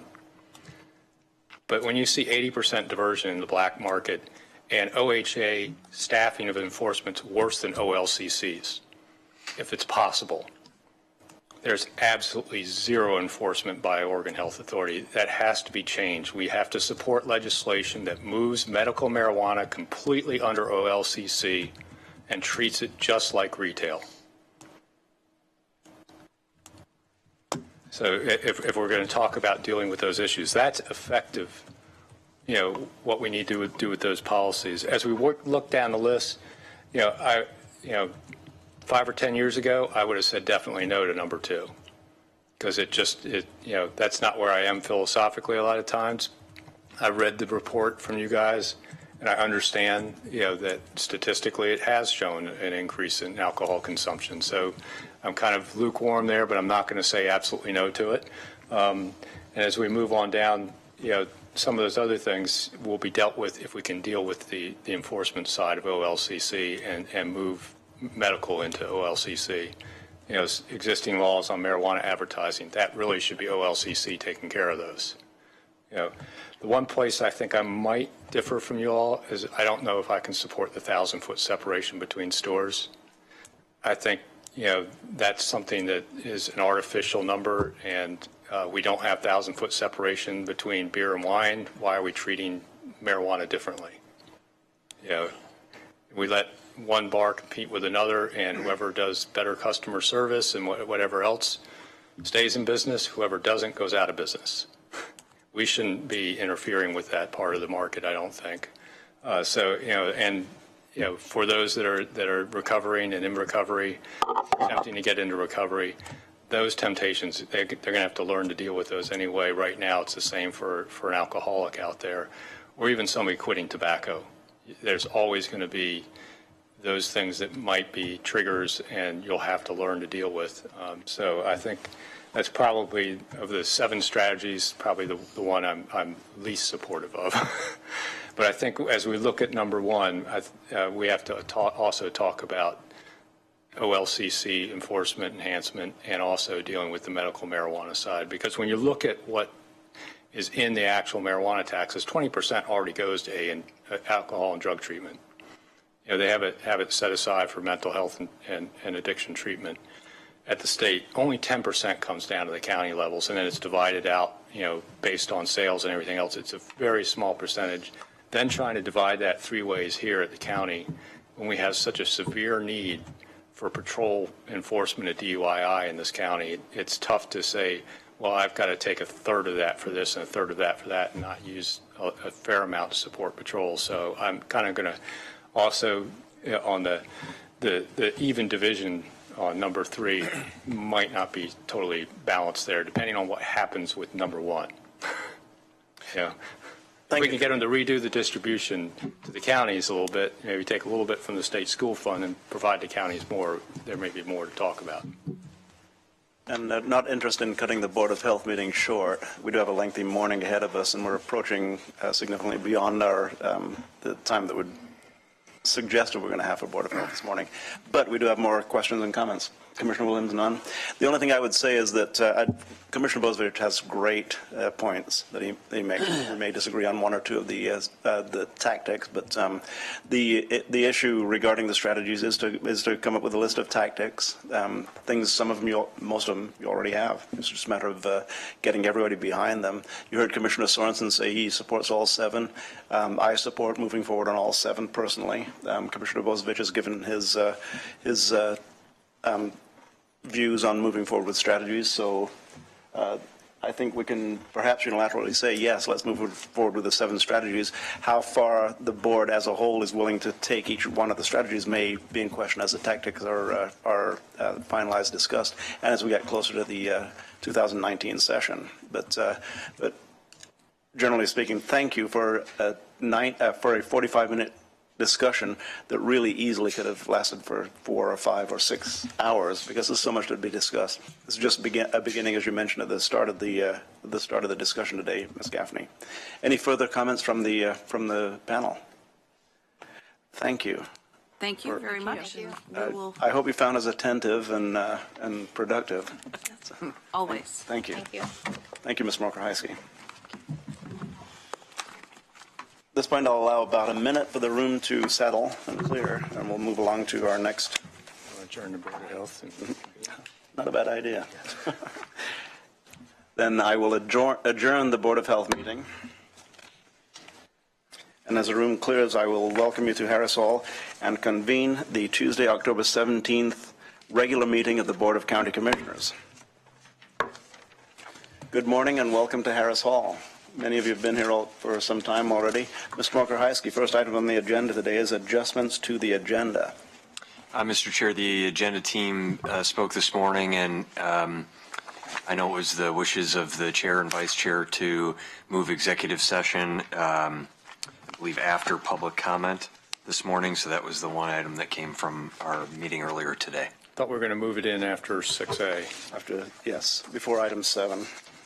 Okay. So item 11 on today is suggested to the board that item 11, which is the executive session, be moved ahead of item 7, which is the HR item following the relatively short first setting of the second reading. So any objections to moving an executive session to immediately following item 6A? I see none, so that adjustment to the agenda is appropriate and accepted. Any further adjustments to the agenda? Very good. Then we'll move along with item 6A. Excuse me, no, we won't. We'll move along with public comment. Public comment. Thank you. Public comment. Now, we had people sign up and already provided public comment. Do we have anyone else signed up for public comment for the regular Board of Commissioners meeting? I see none. If anyone in the audience wishes to address the board with public comment in regular session, I see none. Then we'll move along to Commissioners' response to public comments which are none and/or other issues and remonstrances. I see none. Mr. Smoker-Heisky, do we have any emergency business today? We do not. No emergency business. Then we have before us our consent calendar, item 5. All items listed on the consent calendar are considered to be routine and will be enacted by a single motion. Do I have a motion? Commissioner Bozevich. So I'll move approval of the October 17, 2017 consent calendar. Second. Moved by Commissioner Bozevich, seconded by Commissioner Lyken. Discussion to the motion? I see none. I'll call for the vote. All those in favor, please say aye. Aye. Passes unanimously. Thank you. The second item today is, next item is item 6A, which is the first reading and setting of the second reading on public hearing on Ordinance 1705 in the matter of amending Lane County Code, Chapter 9, to designate smoke and tobacco-free facilities and grounds. Ms. Smoker-Heisky, we have a familiar panel.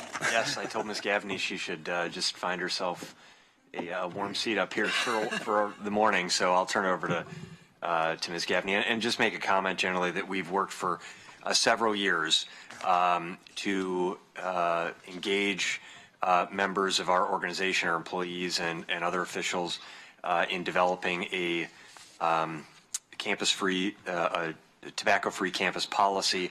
And so this has been a long time in coming, and our desire has been to be thoughtful and deliberative and engage a lot of voices and make sure that we move forward with a policy that is respectful of different perspectives and that we implement it in a thoughtful way that is focused on education and information sharing. So I'll ask Ms. Gaffney to expand on that. Thank you, Chair Farr and Commissioners. This is first reading today, so my plan is to give a brief introduction to the item and really hold the full staff presentation until the second reading. But I did want to expand a little bit on what the county administrator just said in terms of this item. We started our focus on reducing tobacco use as part of our first community health improvement plan, and tobacco remains the largest leading preventable cause of death in our community. That plan was widely adopted by the county as well as Trillium and Peace Health and United Way. And so tobacco use and preventing tobacco in our community has remained a priority. The board has asked staff to use our knowledge of public health science to identify some specific policy options for consideration that would reduce tobacco use in our community. And as part of that work over the last few years, the board adopted a tobacco retail licensing policy and has led the state by first adopting e-cigarette age restrictions, passing Oregon's first Tobacco 21 law, and you've adopted a tobacco-free policy for Lane County parks. So today we're talking about the last policy piece of that overall tobacco prevention strategy that you identified, the tobacco-free policies for Lane County owned and operated properties. So in addition to its inclusion in the CHIP as a way to improve health, it's a recommended strategy from OSHA and as part of our work with the Oregon Health Authority, where they're encouraging us as a county to work on policies by making some of our grants contingent upon progress in that area. So we've been doing this work for more than 3 years, and we're requesting that you schedule a public hearing and second reading for November 7th, when we would bring that information back to you, and I'll do a full presentation at that time. I will tell you in the interim, the county directors through our management team have been having ongoing conversations about this policy in terms of implementation. The county administrator and I have met with the presiding judge to talk about concerns he might have at the courts and problem solving some of those. So we will have a more broad presentation for you at second reading to go through some of those issues. Thank you, Ms. Gaffney. Any questions or comments surrounding the presentation? I see none. Then we have before us a motion on first reading. Commissioner Bozevich. Thank you. So I'll move approval of the first reading and setting the second reading and public hearing for ordinance 1705 for November 7th at a 9 a.m. time certain. Second. Moved by Commissioner Bozevich, seconded by Commissioner Lyken. Discussion to the motion. I see none. Passes unanimously. Actually, I should call for the vote first. Yeah. I'll call for the vote. All those in favor, please say aye. Aye. Now, in fact, it passes unanimously. It was unanimous in my mind, all right? Yeah.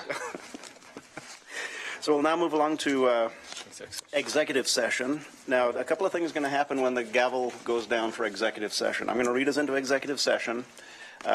When the gavel goes down, in order to avoid conflict of interest, I will disqualify myself from the executive session and further discussion regarding the orders that we're going to be discussing later on, the board will be discussing subsequent to the executive session. When the gavel goes down, the board will the board will convene in executive session, and subsequent to the gavel going down, the board will return to the boardroom in 5 minutes. So is that what we just need 5 minutes to set the room up and get 5 minutes to set the room up. Okay, so we're still with the 30 minutes then. Yeah. So then the board will reconvene at 11:30 for back into regular session. Now, at which point I will still be recused. I will be in the building in case I need to return for any non-recusal related items subsequent to the executive session, which we do not anticipate. So following the executive session, the board will consider 1710, 1705, and 06. It'll be a board of 4. The chair will be, as the chair, I will step down and hand the chair to Commissioner Bozevich, who will be acting chair throughout the discussion on both items that will be before us. So at this point in time, the Board of County Commissioners will meet in executive session to conduct deliberations with persons designated by the governing body to carry on labor negotiations. This executive session is held pursuant to ORS 192.6602D, which allows the Board of Commissioners to meet in executive session for the purposes listed above. Representatives of the news media and designated staff shall be allowed to attend the executive session. All other members of the audience are asked to leave the room. Representatives of the news media and are specifically directed not to report on any of the deliberations during the executive session except to state the general subject of the session as previously announced. No decision may be made in the executive session. We reserve the right to come back into public session should the need arise. The board will be in executive session in the BCC room in 5 minutes from the sound of the gavel.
I'd like to reconvene the Lane County Board of Commissioners regular board meeting for Tuesday, October 17th, 2017.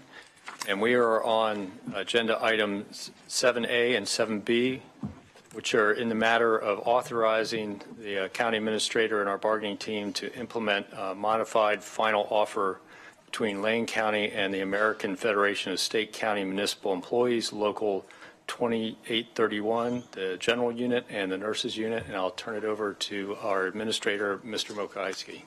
Thank you, Mr. Chair and Commissioners. I'd like to first introduce the panel up here with me. To my left is Andrea Nagels, our Assistant County Counsel, Inga Wood, our Interim Human Resources Director and Labor Relations Manager, Kristen Mayfair, our Labor Relations Program Specialist, Mary Miller, our Wellness and Benefits Manager, Jocelyn Warren, our Public Health Manager, and Christine Moody, our Budget Manager. And I want to just take a moment to recognize this incredible team on behalf of Lane County and the work that they've done, not just on this negotiation process over the past 7+ months, rather, but in the negotiations with all the other bargaining units over the past year.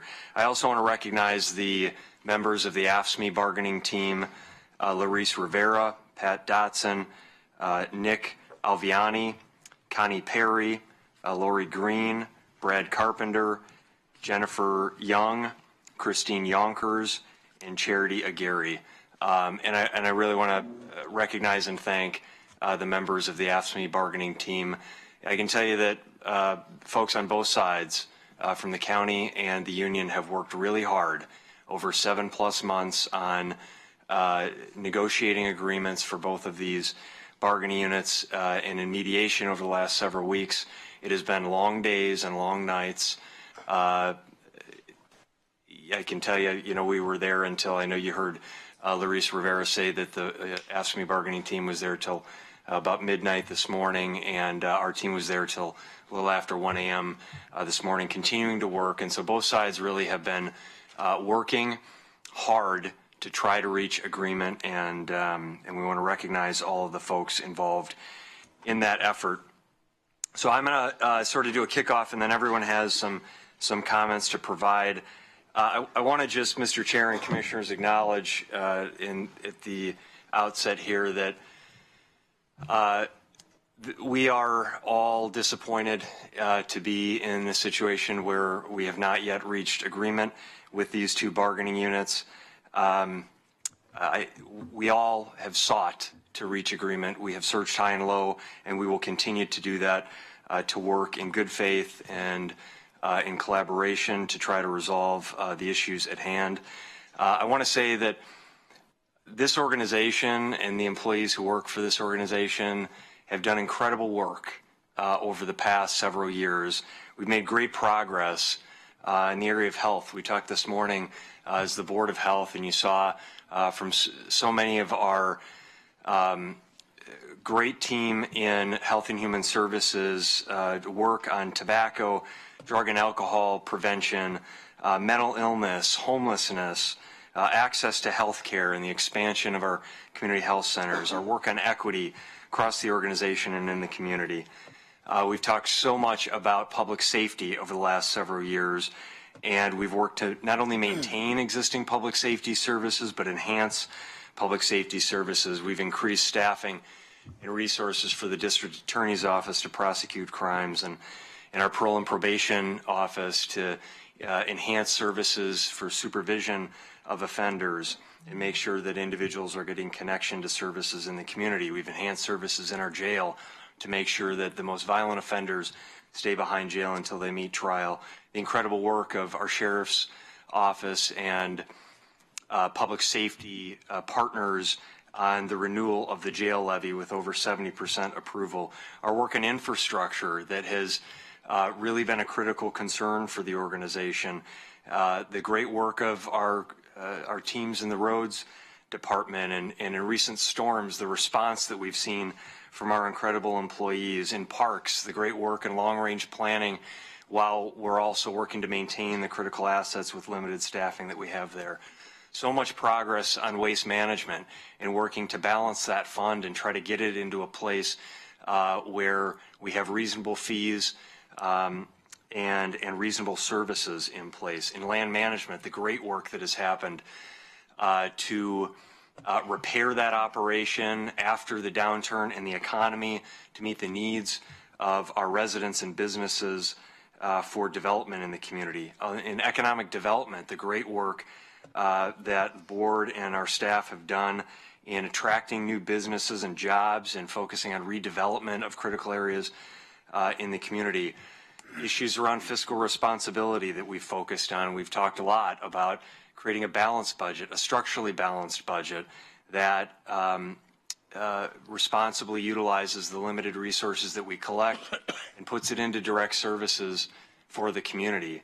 We have articulated time and time again and every year in our budget that our expressed focus is to balance the budget without reducing the number of people in our workforce, and we've done that over the last 2 years while balancing a $6 million shortfall in the general fund and the road fund and other financial challenges in other funds. We've done that without having any layoffs because we want to make sure that our people who are doing great work continue to have their jobs and provide service to the community, and their jobs aren't at risk because of financial insecurity in our organization. We've, of course, improved our bond rating and been removed from the Secretary of State's watch list, and the board has reduced the tax levy for Lane County property tax payers over the past 2 years.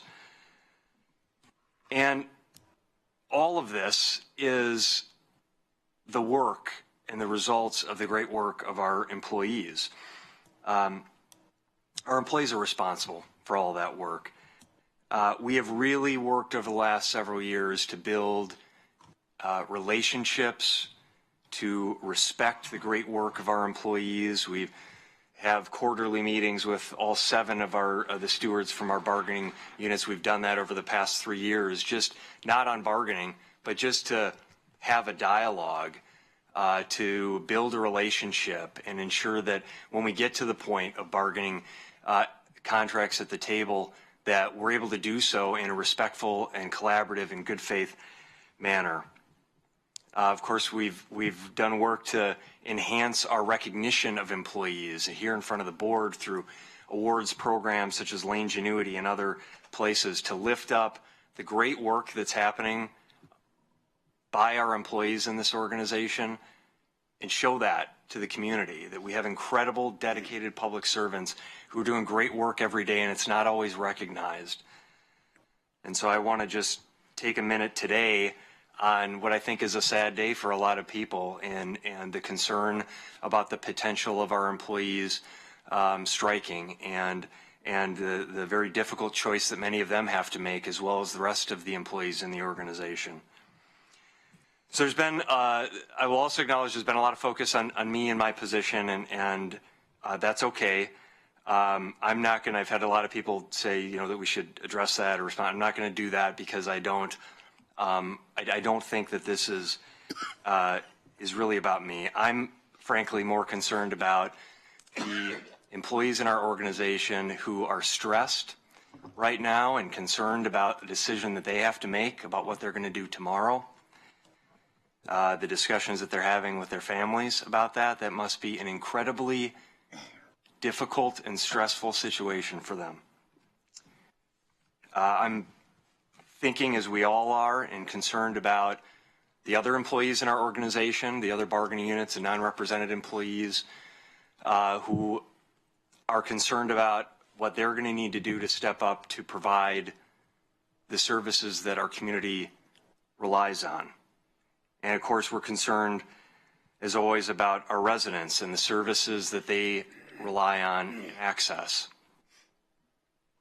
And so I want to just say, as we have said many times over the last several weeks, publicly and privately, that we have a tremendously talented workforce in Lane County, a dedicated workforce, all 7 of our bargaining units and our non-represented employees.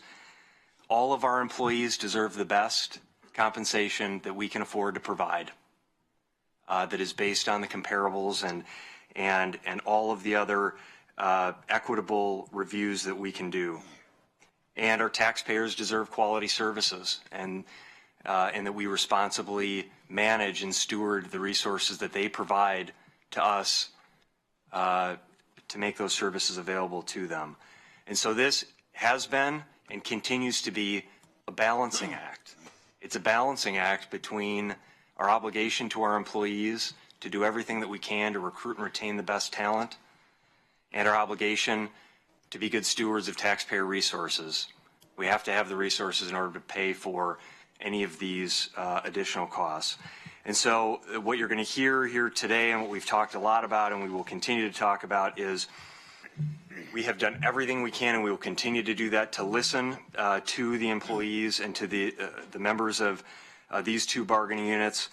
We've spent time, a lot of time, and we continue to listen to those concerns. We have brought forward what we believe are fair and equitable contracts that are consistent with all 5 other bargaining units in Lane County that have agreed to very similar agreements.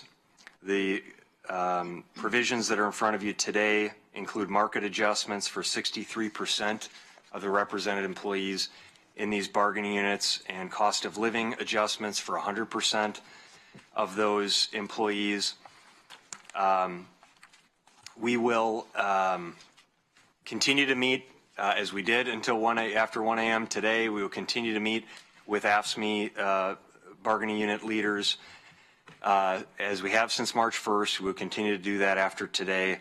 We've had 9 mediation sessions so far. And if there is a strike in the coming days, we will continue on those discussions. And so with that, of course, I'm happy to answer questions at that time, but I want to just again reiterate that we have great respect and appreciation for all of our employees. We respect their rights and their choices that they make today and tomorrow and the days after, and we will support those choices. And that if a strike does come, we respect that. And we will do our best to continue to provide a level of service to the community. And when it's over, we will welcome those employees back with open arms, and we will begin the process of repairing the organization and moving forward effectively. Thank you. And I'll turn it over. I think Inglewood is now going to provide a general overview for you of what's in these agreements. Thank you, Steve. Is this, yeah, okay. Good morning, Acting Chair Bozovich and the commissioners. Thank you. So what you have in front of you in the board packets are a summary of the changes attached to the board memo and a full red line version of the contracts that we're asking the board to consider authorization for implementation. I'm going to go through a couple highlights in both of the contracts and speak to both the general unit and the nurses unit. Highlights in the summary include a 2% cost of living adjustment under both contracts for the 3 years of the contract. And the first 2% would be retroactive back to July 1st, 2017, as this contract expired on June 30th, 2017. And then all employees, as Steve said, 100% of employees would receive a 2% cost of living adjustment on July 1st, 2018 and July 1st, 2019. There are market adjustments for 72 of the classifications in the general unit and 9 classifications in the nurses unit. Effective January 1st, 2018, the employees in both these units will choose from 3 health insurance options, which are the same health insurance options that we've agreed to with others. This would be the high deductible health plan, Prime Plus plan, and the copay plan. And Mary Miller, our benefits and wellness manager, she'll make additional comments and go through some specifics regarding what we have in the packet for that. Additional training is in this packet for mental health specialist ones.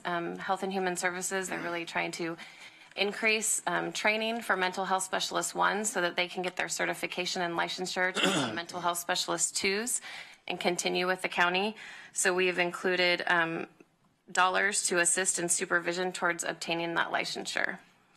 There's new contract language addressing the dental hygienists in the nurses contract to move them to part-time employees. This will give them an opportunity for employee-only health insurance coverage and an opportunity to purchase the full family coverage.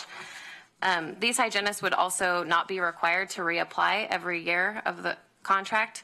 They would be in an approved leave without pay status. They kind of follow what the public schools do because they work in the public schools. So they would be an approved leave without pay status when the schools are not in session, but they would still be covered for that health insurance and then pay any of those cost sharing premiums when they came back following that approved leave without pay.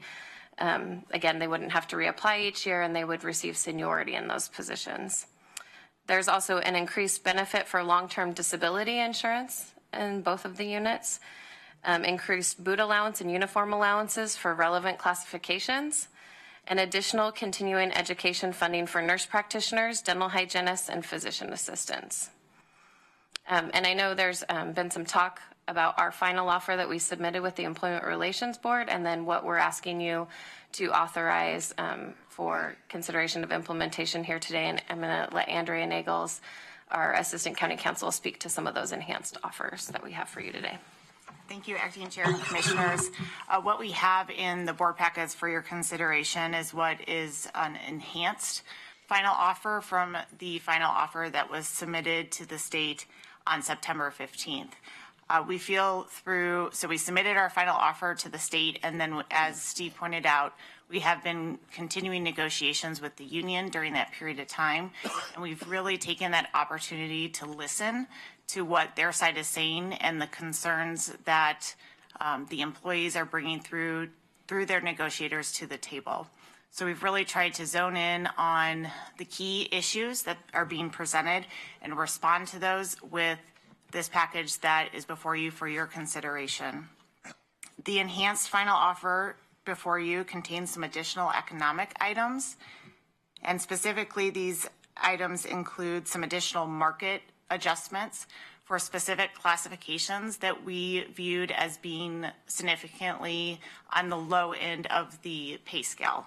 So an example of that would be an office assistant and waste management fee collector. Those classifications are on the lower end of the pay scale.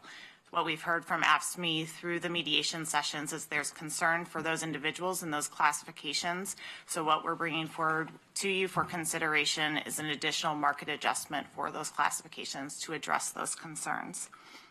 And I do also want to clarify that in addition to the market adjustments that are being presented for your consideration, there's also a 2% COLA that all employees in this unit, in both units, would receive each year of the 3-year contract.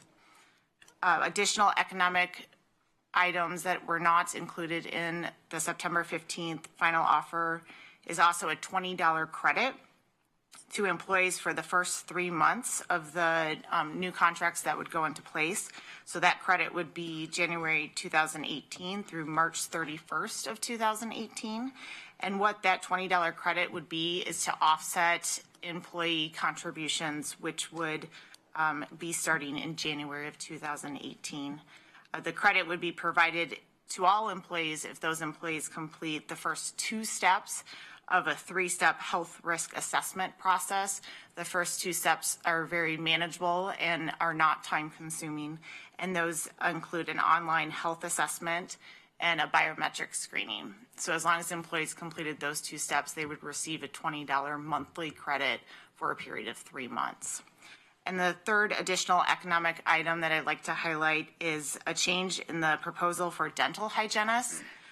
Currently, there are some dental hygienists who are considered temporary employees, and those are also referenced as 1040 employees, and they are currently non-benefited employees. They do not receive health insurance benefits.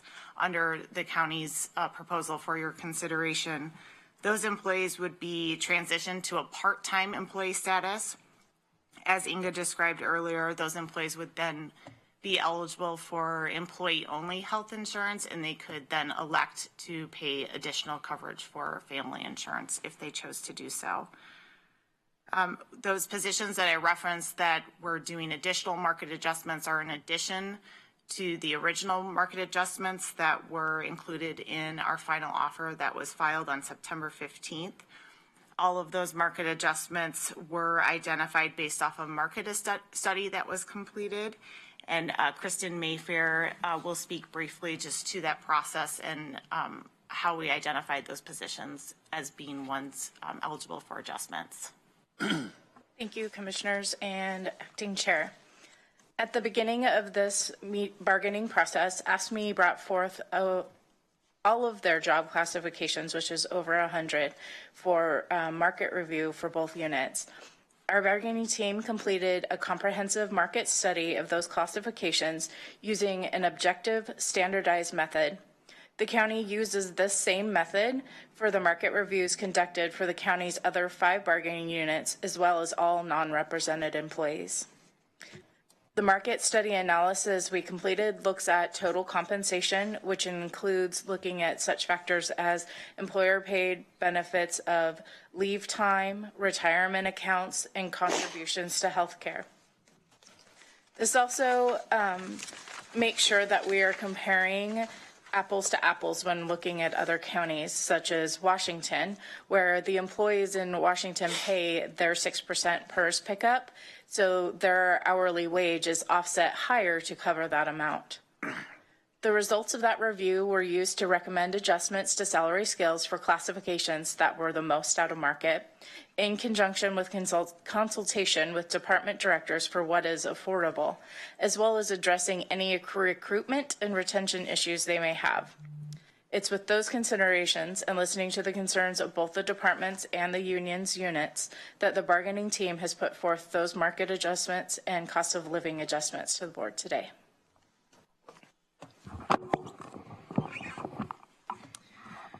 With that, I'll speak a little bit about the costing. So as you know, the Budget Office provides the commissioners with the costing estimates when we're going through bargaining. So the estimates for these contracts, as you saw in the agenda memorandum, are about $8.8 million increase in cost to the county over the 3-year term. That's about $1.5 million for the nurses and $7.3 for the general unit. As you may have heard in the past, the AFSCME employees across almost every one of our departments except for County Council and Human Resources. So that means they also cross a lot of our funds. So the impact on our funds, estimated the general fund will experience about 25% of the general unit cost. Our special revenue funds, especially within Health and Human Services, cover the bulk of that at about 46%. We do have impact in our enterprise funds, including land management, waste management, and lane events center, about 12% of the general unit.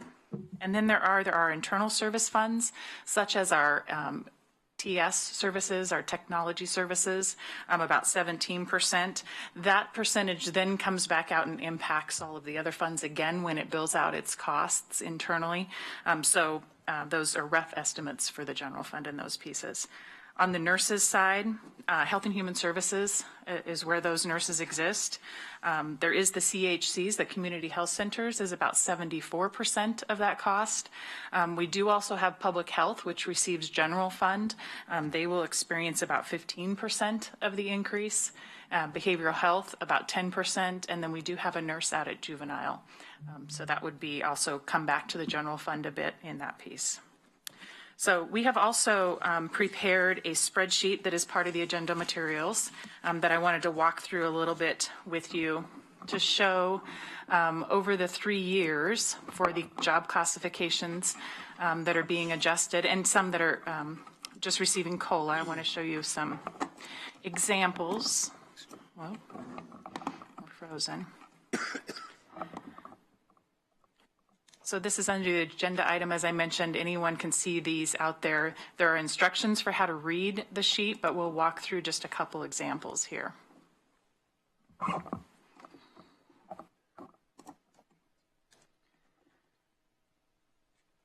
So first I'd like to cover the juvenile. I'm going to go through here a few here. The juvenile cook here in the middle of your screen. Is that a little small? Let me see if I can make it larger. Okay, I think you're still seeing the entire thing there. So the juvenile cook is actually our lowest grade AFSCME employee. This classification receives the lowest wage. So you see the job title there, cook juvenile. Let me see if I can get my mouse to show you there. The current grade is a 6 and the new grade is a 6. So those two numbers being the same mean that this one is not being adjusted for market, so it was shown to be within market with the market analysis. But if we walk through what changes with their salary over the 3-year period, so we'll just look at step 1 here. So the current annual wage for this position is $24,523. By the end of the first year, they will receive a COLA and a merit. So employees receive a merit until they reach step 10 in the AFSCME units. So that would equate to their new annual wage being about $25,884, which is an increase of $1,360 in the first year. In the second year, there will be another COLA, as mentioned, and another merit occurring, so that their annual wage by the end of that year will be $27,418, which is an additional 6% increase from the prior year. Finally, the third year, they will receive another COLA and another merit, which will increase their annual salary to $28,982, about $1,564. So by the end of the 3-year period, if we compare back to what their starting wage was now, they will have increased their annual wage by about $44.59, which is about an 18% increase. So as you can see, that is just step 1 on this scale. You can see the differences for all 10 steps. The difference at the bottom of the scale is you don't have merits occurring, so that's where you're seeing the COLA occur. I also want to take you down to the office assistant, which has been mentioned a few times.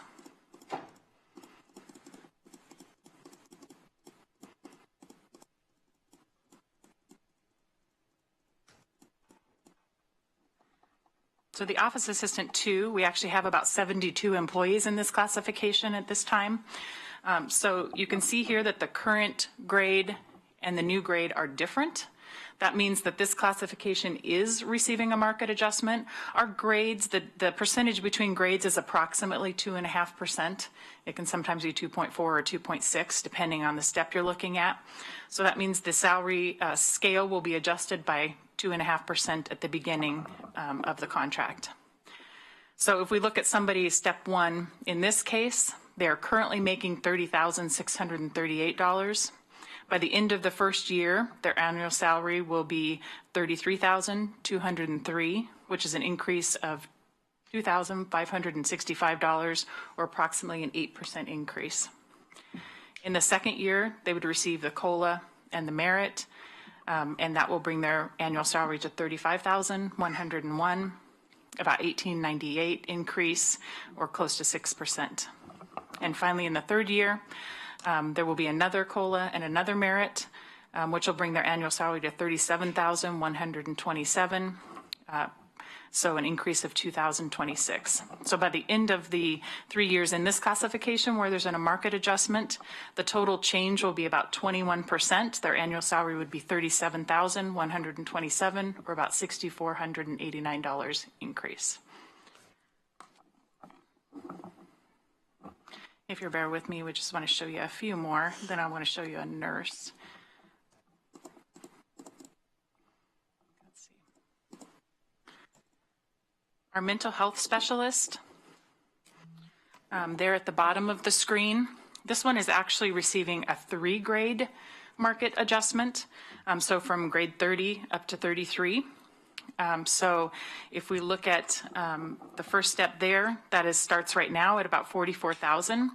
So the first year, you see more of that market adjustment occurring. So you remember the office assistant was about an 8% increase. Instead here, you see about a 14% increase in the first year. That's as they go on to the new step range. That's about $6,191. So their annual salary would be $50,537 by the end of the first year. And then the next 2 years, they would experience the additional COLA and the additional merit, both years being about 6% increase each, which brings us to the end of about a 27% increase in wages over the 3-year period, which amounts to $12,140, leaving their annual salary at $56,485. So just to show you a couple of the nurses.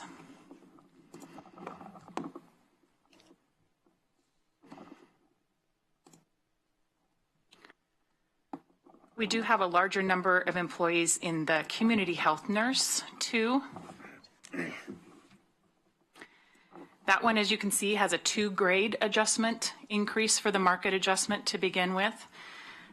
So step 1 would be starting right now at $54,766. The first year, there's a total increase of about 11%, which is $6,100, bringing their annual salary to $60,869.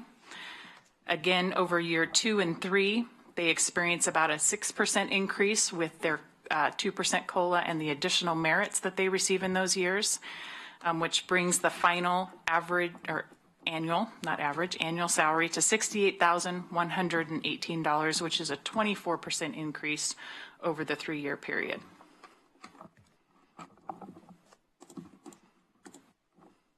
Finally, I'll show you on the dental hygienists. If we look at the senior dental hygienist, the one at the bottom, it is receiving a 1-grade salary adjustment for a market adjustment. Currently, it starts at $65,000 at the first step. That means an 8% increase in the first year, which brings the annual salary to about $70,000. Again, in the years 2 and 3, you're looking at about a 6% increase in each of those years to bring their final salary to $79,000. I will let you know that in the nurses, both of these that I've just pointed out, the hygienists, our employees, are actually down at step 10. So we have the bulk of employees. Not always is the step 1 going to be where they're adjusted, but so their final annual salary would be the $98,000. And then on the community health nurse, that's also, we have more in step 10. So you can see that theirs is the 7% market, which ends with a final average salary of $84,717.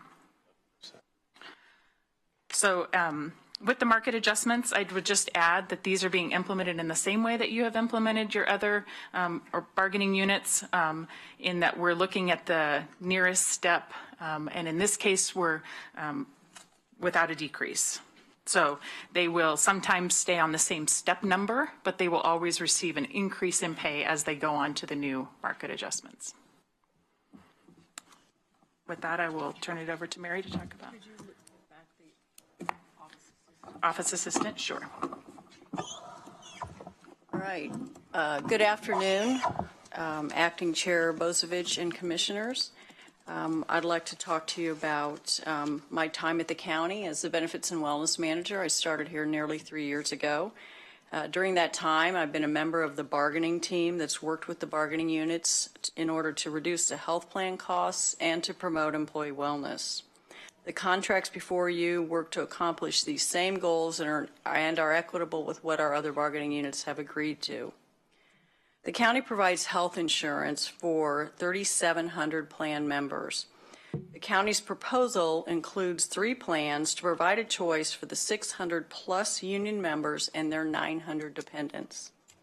The county proposal includes 3 contribution levels to provide members a choice that best meets the members' needs.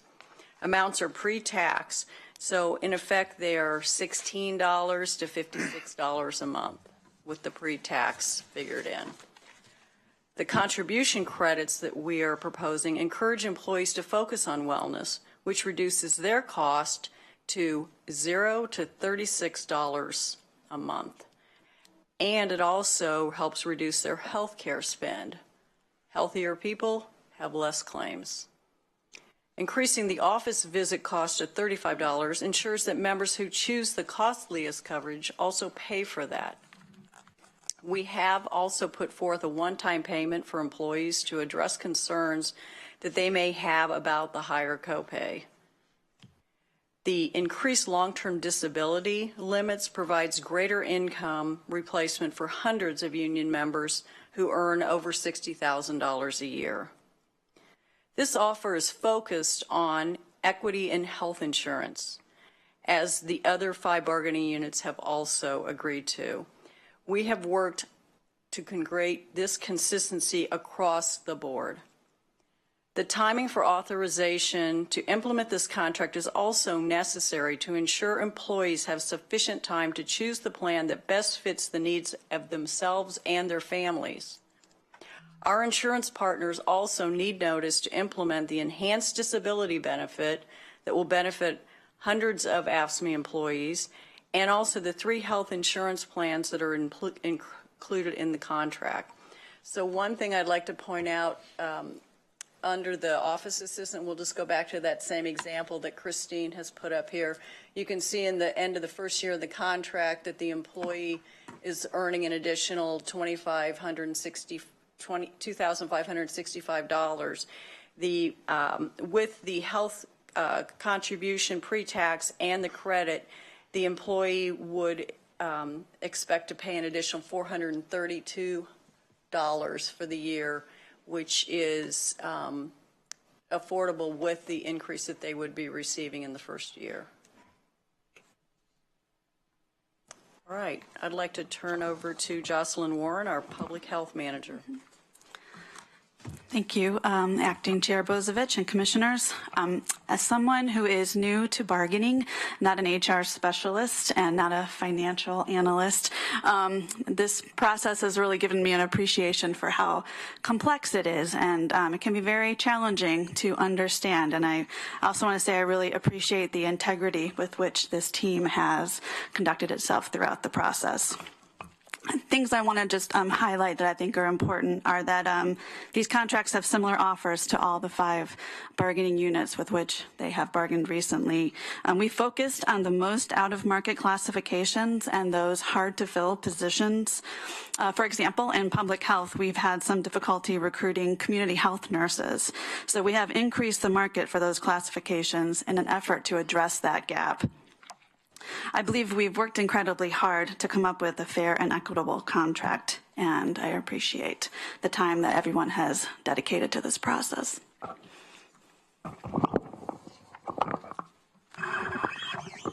And with that, we'd like to open it up to questions, but that's our presentation on both of the contracts. Thank you. Very thorough. Questions for staff or the administrator? Commissioner Lyken. Thank you, Mr. Chair. And I think you have answered this question, Steve, when your opening comments and then listening to the negotiating team as well. And that was the fact that we do have 7 bargaining units, and we've been successful with 5. Is that correct? Correct. And the primary work that the other bargaining units are involved in are, you could probably kind of say, public safety. So that's LCPOA, DA, parole and probation, and then you have 626 admin pro, and that's public works. Would that be correct? Yes. Okay. And what the plan that has been set forth, would you call this a little bit more? Would you call this even? Would you call this different? Would you call this given a little more? How would you describe what's been presented here today?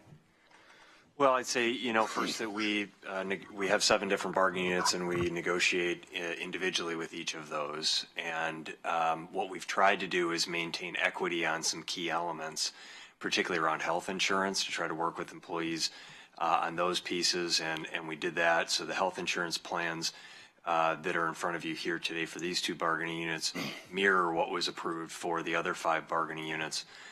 On the market adjustment piece, the board and the leadership has really looked at creating equity in terms of the entities that we evaluate, those 5 counties that we look at, and then identifying positions that are significantly out of market. We've maintained equity around the annual cost of living adjustments. Obviously, they're different. There's different language in each contract, and there certainly are some differences, but around some particular issues that may be specific to a public safety union or a public works union or a general employee union member. But on those core elements with health insurance and market analysis and adjustment and cost of living adjustments, this is, I think, right what we've done with the other units. I think on you may want to expand just on the market adjustment piece that there's been a lot of time spent on the market adjustments with these two bargaining units that I think probably goes beyond what the amount of focus that we had with some of the other units around market adjustments.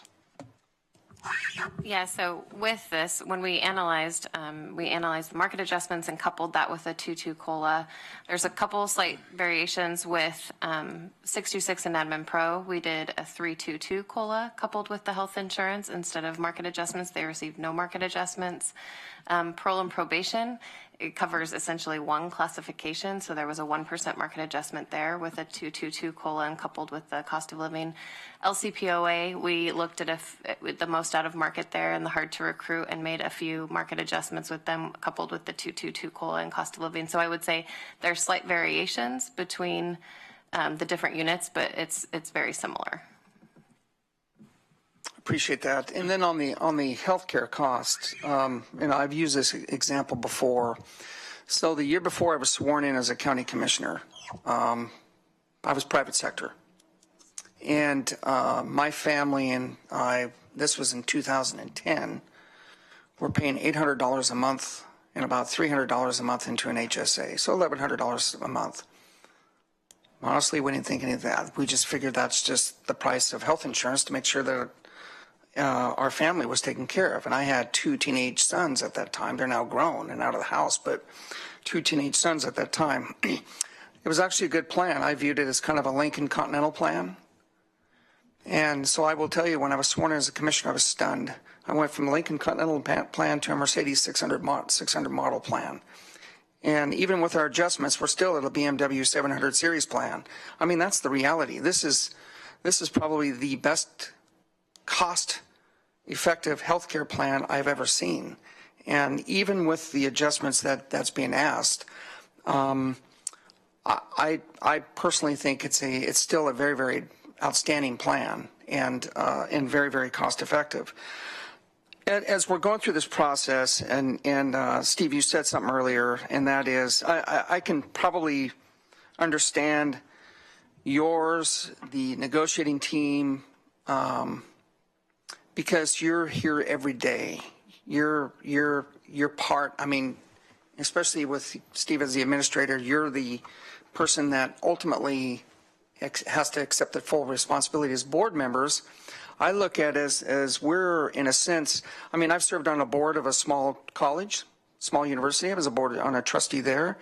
I've been on a corporate board, and what we need to do is provide direction, but ultimately we're responsible to the shareholders.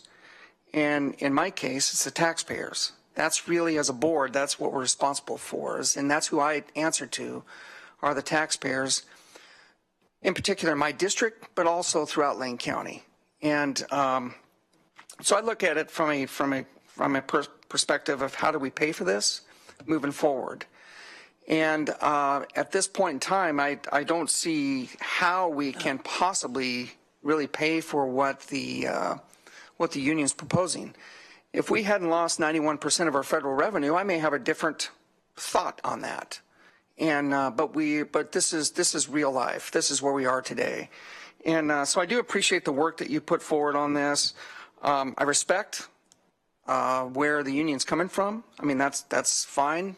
People can come forward with a proposal, but overall, at the end of the day, I've got to be responsible for the taxpayers and really what they're going to be looking at, what their expectations are, and moving forward. So I think you've answered my questions, and even throughout whether we've been in executive session and now here in the public session, you've answered my questions overall where we are.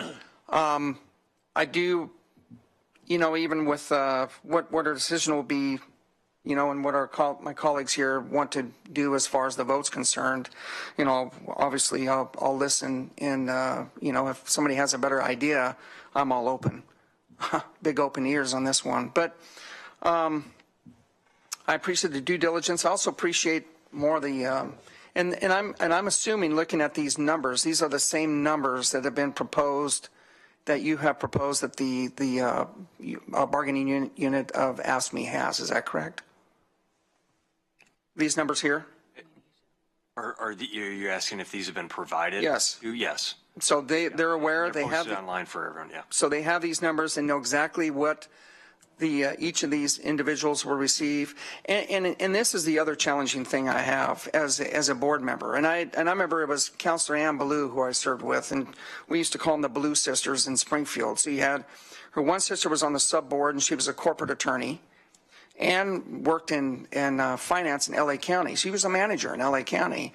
Her other sister owned a business. Ann would always caution me when I was a young mayor. She was our a senior member of the city council. You can't get emotional. You can't get emotional during these type of things. You have what's there as far as the jobs entailed and the wages, and you can only provide what the taxpayers are providing to your local government. And at the end of the day, that's really where my decision can have to come down. Real people have these positions. I mean, we just see as office assistant too. I know that real people occupy that position.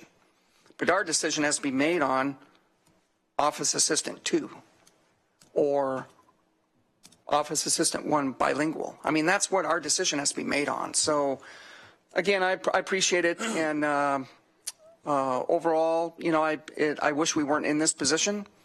If we were much closer, you know, my thought would probably be you gotta stay in there and work this thing out. But the fact that we're so far apart is troublesome, and I'm sorry that we are. And so those are my overall thoughts, questions, comments, and appreciate the good work. Thank you. Thank you. Commissioner Williams. Thank you, Commissioner Bozovich. Several things come to mind, but the most intriguing part of all of this is that I look at our bargaining unit down there, 6 women. I don't see any men in that bargaining unit. That's outstanding to me. That is an absolutely incredible statement. You don't even have to say anything. You just by your presence, you make a powerful statement. And I'll touch a little bit on what Commissioner Lyken had touched on. Private industry, individuals, a small business that we represent. My personal experience as a small businessman of nearly 40 years, every expense came off the top of the profits in small business. The exorbitant amounts that I paid for health care, very seldom used the health care because the copay was 20%, or insurance would pick up 80%, I'd pay 20% after $6,000 or $8,000 worth of deductibles. So it was very, very hard to, even when ill or needing medical care, to take advantage of that because it was still a hardship and a burden. I went 45 years without dental insurance. I'm making up for it now because I have a good dental plan, and I'm very grateful for that. But there's another component of that I realized this past week as I went through some dentist chair opportunity, and that is that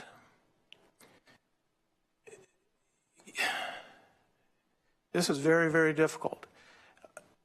It's that when you don't have dental insurance or medical insurance and you don't have it for your whole adult life, my children had it. My wife had it because she had good policy. I was not eligible for my wife's policy because I was self-employed. Another one of those things that kind of gets shuffled out of sight. But I think the most important thing that I've come away with in these last few weeks sitting in dentist chairs is how grateful I am to have the insurance. But beyond that, it's also given me a keener insight of those people that we serve in Lane County who don't have dental opportunities. I'm not talking about the people that work for the county. I'm talking about those people that come and use county services. Most of them, if they're coming for dental work, it's because they're in excruciating pain. And I've been there. It's it's been a gift for me to suffer some pain going through some dental work and all of that, because I'm more cognizant today of those people that do not have dental insurance, the working poor, good people getting up every day and going to work, getting dirt under their fingernails and splinters in their hands and doing good, hard work. And they can't afford what I would describe as a Cadillac policy in health and dental insurance. And I could go on and cite a zillion examples, because my experience was working day in and day out for the better part of 40 years with individuals who were just like me, small business people. Everything comes from the top of your profits when you're talking about making premiums and co-pays and those parts of what it's like to be in the private sector, doing your, living your dream, essentially, of doing your own thing and being in business for yourself, or being in a job that does not provide these great opportunities. I think I've said about enough, but I go back to my original comment. I appreciate the fact that I'm looking at 6 women who have been bargaining and carrying this load, and that's significant to me, and thank you, each and every one of you. Thank you, Mr. Chair. So a couple questions before I make any comments. One, I want to clarify, because I went past this fairly quickly, about retroactivity for market adjustments and COLAs. Are both of those retroactive back to July 1st of this year? Yes, that's correct. It'll actually be retroactive back to the first full pay period following July 1st is the way that we implement that. To be correct, Yes. yeah, to be accurate. But generally, everything we're proposing in this the proposal for implementation is retroactive back to when the contract lapsed. Except for the health insurance piece. Except for the health insurance, which is actually we're delaying to some degree, because we're extending that credit for not getting the complete 3 parts of the health risk assessment. We're extending it for just 2 for That's 3 correct. months. And then other items in the contract have specific dates to them, such as the dental hygienist moving from the 1040 to the part-time, and there's other date-specific things that happen in the future, but not completely retroactive to July 1st. But the market adjustments and the COLAs, which is the major financial portion of this contract, are retroactive. Yes, that's correct. Okay. So you also mentioned that we, in our bargaining with the 5 units, and in particularly with this unit, as you looked at market adjustments, you looked at 5 comparable counties, and also talked to managers and supervisors about ability to fill positions and all that. Are those 5 comparable also the same counties that were used by the elected officials compensation board and also the board when we looked at the county administrator's salary? That is correct. I will just note that the last time that the elected comp board reviewed, they actually dropped out Washington County. They felt that it was such an outlier that they didn't want to consider it being up in the Portland area. So that was the only time that they've taken out a higher county. But yes, it is the 5 comparables for So I just units. Wanted to note that we've been very consistent in that. And in fact, it looks like in the commissioner's case, we actually dropped one of those 5 just to keep the comparison lower. So there's been some discussion about who we use for comparators and all that. And we've been so consistent, and to change now would be really inconsistent with those 5 other unions and even our administrator at the same time. I want to note that, there's been a lot of discussion about the health insurance aspect and getting employees to start contributing a little bit. And there's been lots of studies out there that show that having some contribution from employee tends to engage them more in their health care. And, we've done this with 5 other units so far. We've done it with any new non-reps. And we've also done a lot of other things, like implementing the employee health clinic and just generally trying to promote wellness, which has led to us getting an award recently. And I think, Ms. Miller, you might be able to describe that. But we were declared the healthiest, we were number 3 in the category, but we were the number 1 public employer in the state for as far as being a healthy workplace. That is correct. We were chosen as the 3rd healthiest employer in the state of Oregon out of companies of our size. Right. And of our size, we were the number 1 public employer. We were the number 1 public employer award winner of any size. Okay. There you go. So that's what I was trying to clarify is basically we've done in working towards these aspects where we're trying to promote managing your wellness, not managing your health care, with our employees, which is a whole different concept. That's what we're trying to work towards with asking employees to have a small contribution so they can, actively be thinking about managing wellness and getting them to participate in the health risk assessment. It's really all about benefiting our employees and having that healthy workplace. And it's paid off quite a bit. We've saved millions of dollars over the years in the changes we've made in our health insurance, in our decrease in our experience rating, which is, for those folks out there that don't understand insurance talk, that's how many claims people are actually putting in, them and their families. And as we decrease that claims experience, that decreases the overall cost to everybody and allows us to continue to offer what is essentially the Mercedes 600 series version of health insurance here at a very low cost. I don't have any further questions, but I do want to speak a little bit about the decision we're about to make, because I'll ask for a motion here in a minute. And I want to kind of speak to all of our employees. I understand that this has been a really stressful time, and I really respect the work everybody does, whether you're inside these 2 bargaining units, whether you're in one of the other 5 bargaining units, whether you're a non-rep. All of you are an important piece of Lane County's workforce. And I just, can't say enough about what you all do for this community. I'm constantly defending your work out in the community, talking about the great work that you do. I get to do things like go to Salem and try and lobby for more funds for the Justice Reinvestment Program. Well, it's all the individual employees way down at the work level, down in parole and probation, over in the jail, in developmental disabilities that are actually doing the collaborative work, crossing those silos that make justice reinvestment work. It's not me, and it shows in our numbers, in our reduction in recidivism in this county, and in our reduction in use of prison time. So there's all sorts of, I could go on forever, whether it's in homelessness, in some of our health departments, whether it's in our assessment and taxation department that's taken terrible cuts due to the forest funding ending and still manages to get out accurate tax statements on time and stay certified by the state. Amazing work we do all over the county.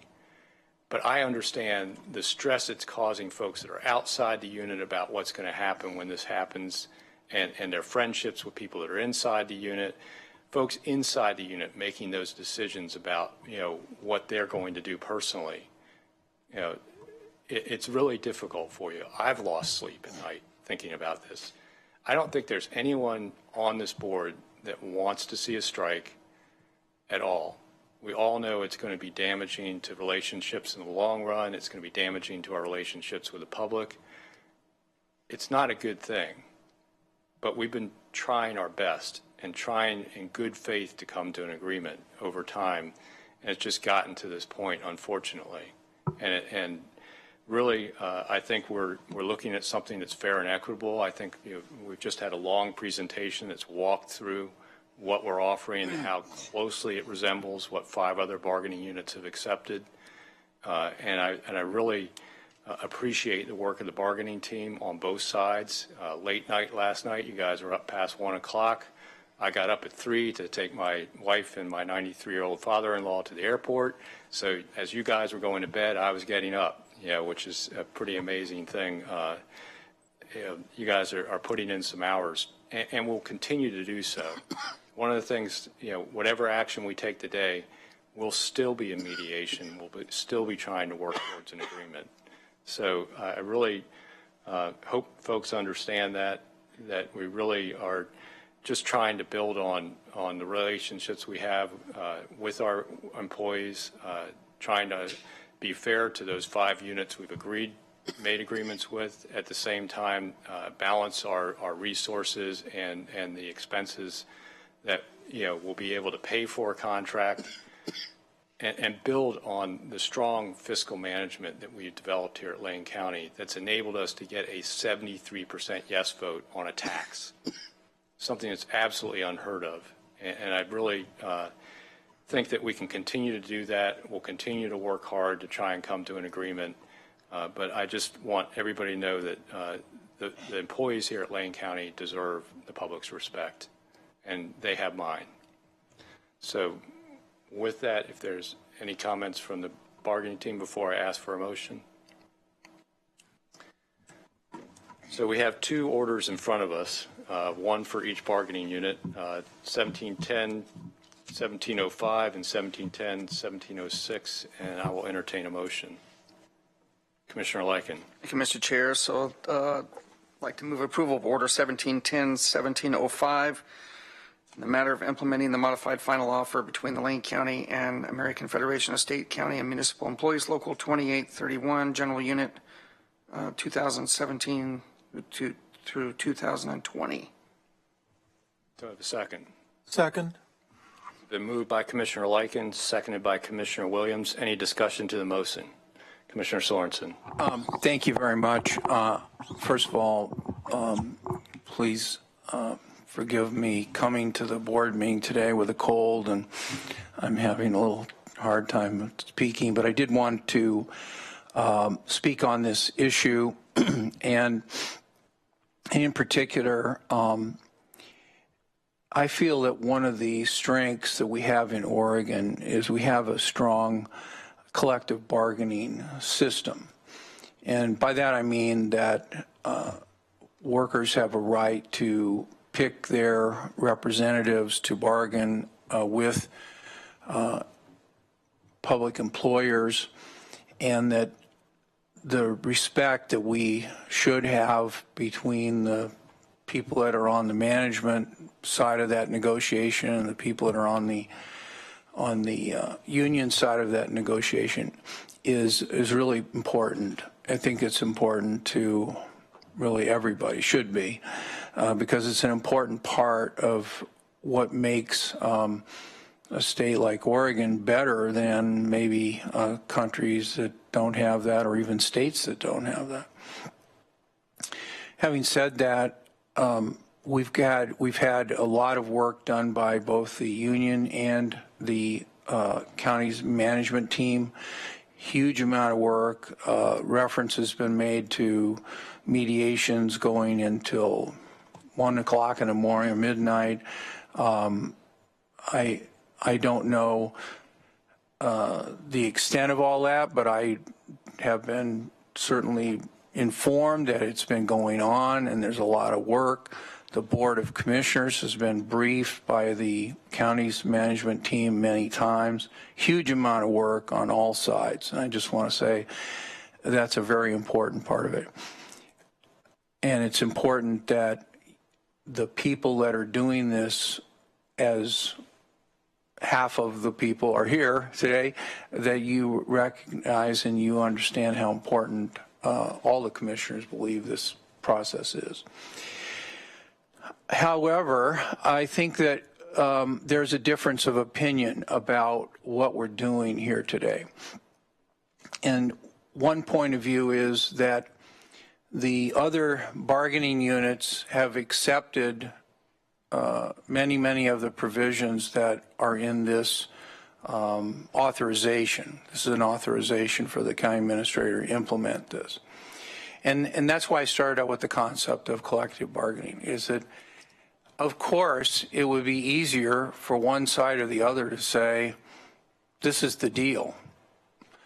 But really, in my view, the process is best served if there's any remote hope that more talking would bring about the agreement and bring about the collective agreement of all both sides, that we should continue to do that. And that's not what we're going to do today. I understand that. I understand I have a different point of view. But my view is that more discussion would be better for not only the employees, but for the people we serve, the taxpayers and the consumers of county services. That to force this and to keep pushing and pushing and pushing for something that apparently we don't have an agreement, it seems to me it's worth it to keep talking. It's worth it not to force it. So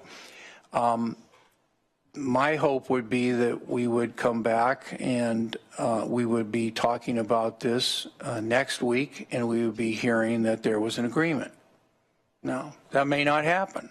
And I understand at some point maybe there should be this push for this authorization.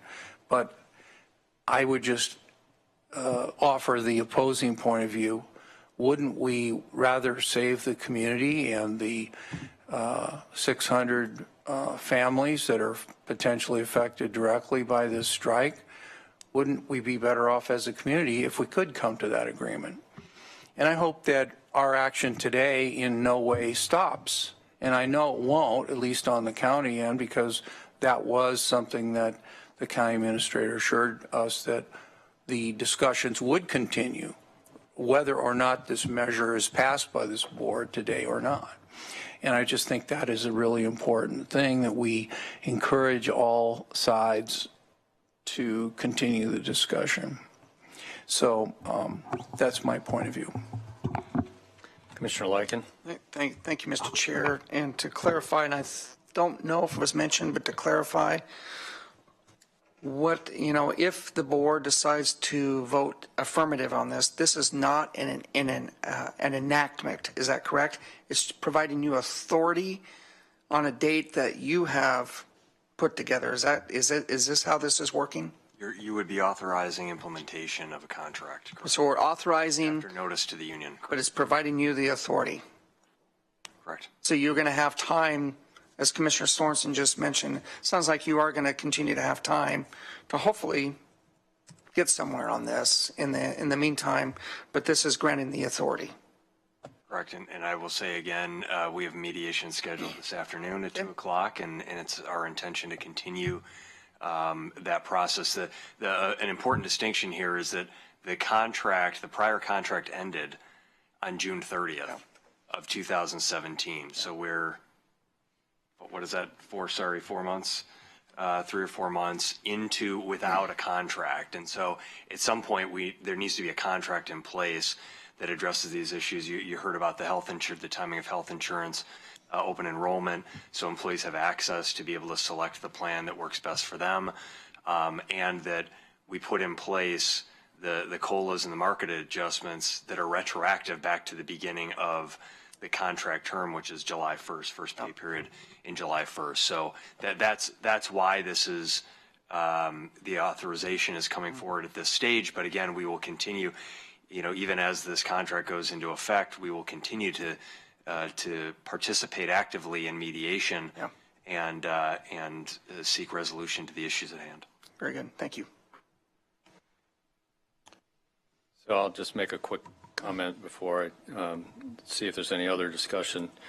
So you addressed open enrollment, which is one of the issues we have to deal with coming up now is we've got 1,400 employees we have to deal with getting enrolled for health insurance for the next calendar year coming up here fairly quickly, and without having what the choices look like for employees, it's very difficult to do. So that's one of the reasons for moving forward with the authorization to implement. But I want to note that we have been bargaining since March. Is that accurate? And that there's certain things set forth in Oregon's Public Employees Collective Bargaining Act and how that whole process works. And after a certain amount of time, one side or the other can declare impasse. It was actually ASME that declared impasse.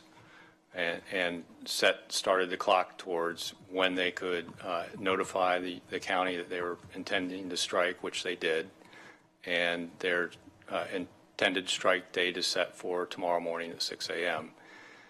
The other aspect of that is the employer's side has the right to implement a contract. And we can't just implement at any time. There's lots that has to happen first. And it's the balancing of that collective bargaining aspect where it is about trying to work out differences and have actions that each person's allowed to take after a certain amount of time. And this is really about just exercising the county's rights under the Collective Bargaining Act, similar to what the union has done with notifying the county of its strike and also declaring impasse. We're just all exercising our pieces of that, none of which stops either of our ability to continue talking, particularly using the state mediation and coming to an agreement. And that's the end goal, is to get to an agreement, hopefully. But I think it's an important thing that we need to do today, partly so we can establish, what we're utilizing as we go through the open enrollment process, and also so that we can kind of get folks knowing, what we're proposing. It's, out here in public, they can look up on a spreadsheet, know exactly what we're offering, and also get to, getting to retroactive pay and all that stuff taken care of. It's an important piece to have in place. So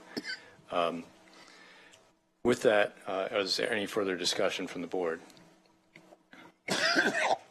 Seeing and hearing none, it's a board order, so I'll just call for the vote. All those in favor, please say aye.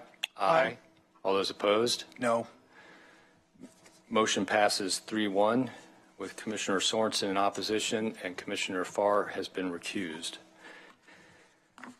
So I will accept a motion on the second order. Commissioner Lyken. Thank you, Mr. Chair.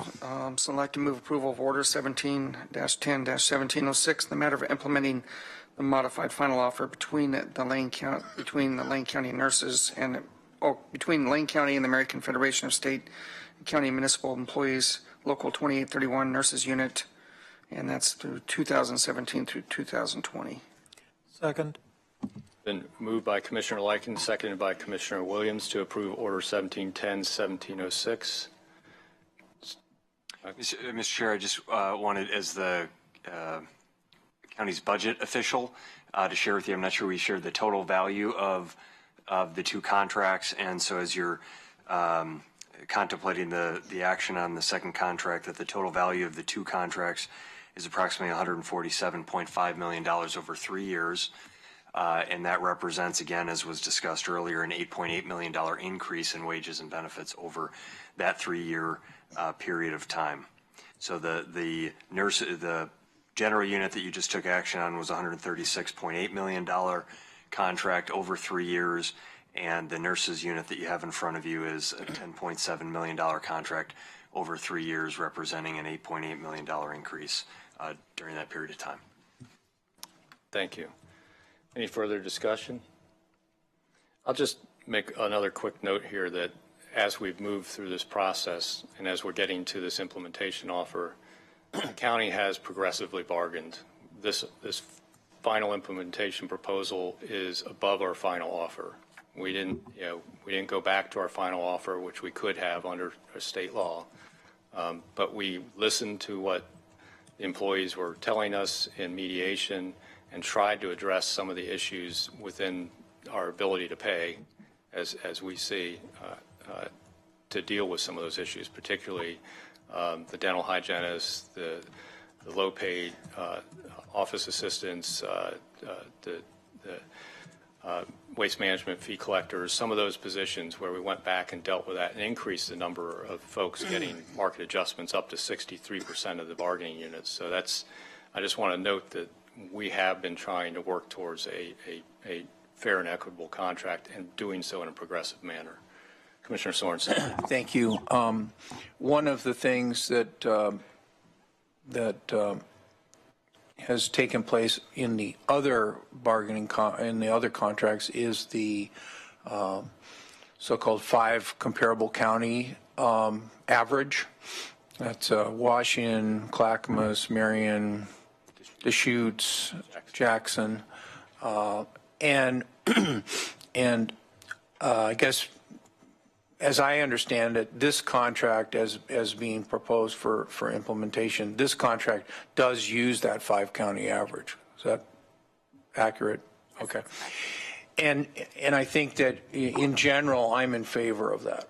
Okay. I think we should use comparable counties as the starting point in our discussions about positions and how much they should be paid. But I think this contract in particular highlights the flaw of only using that, namely that nurses that are working in Washington County may receive more money in Washington County because the private sector employers in Washington County that employ nurses pay them more, perhaps. And perhaps on the other end, maybe nurses in Jackson County are paid less than nurses in Lane County. And therefore, in our discussions and negotiations, it's important to me at least to realize, well, what are nurses being paid in Lane County, where registered nurses have the opportunity to work for the University of Oregon Health Center or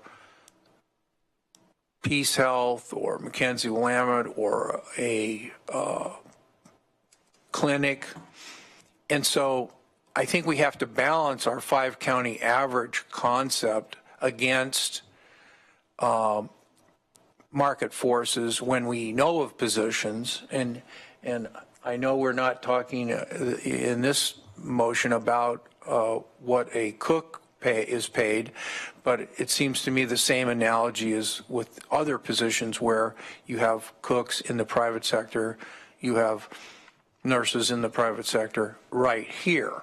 And so I think we have to balance the 5 county average concept with the local reality for particular positions. And I believe that was done in this analysis, wasn't it, Mr. Mokryski? There were enhancements above that 5 county average. Yes, there are enhancements above what our final offer was. There's enhancements in this implementation. And, you know, we do stick to the 5 county comparables. You know, we do also look kind of outside of those just to see differences in comparables. The problem with that is the private sector too is so different from public sector, and it's not exactly an apples to apples comparison. Well, and typically their benefits are way below ours. Correct. Their benefits and also especially. But what I'm getting at is that we use the 5 county average to make the proposal and make the final offer that's on the IRB website. And that offer is different from the implementation that the board is going to give the authority to the county administrator to implement the contract. And my point is there were differences between what we put in our final offer and what is now going to be implemented as a result of the board's approval today. And I'm pointing out, I believe that was because of private sector. Is that not accurate? Why was it changed if we used the 5 county average? Why was it changed then? So I can speak to that. So we did not, with those additional adjustments that are in the enhanced final offer that you're considering, those are still based on the 5 county comparators and what our market study and analysis was showing.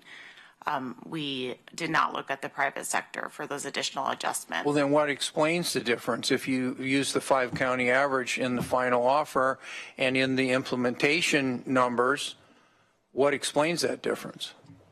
If you're still using the same comparators. So for the additional ones that were in the offer that you're considering today, we went back. This is not an offer. This is not an offer. This is the implementation. That's correct. Yeah, but it was also an offer that was proposed to AFSCME, and they have that information and they can consider it.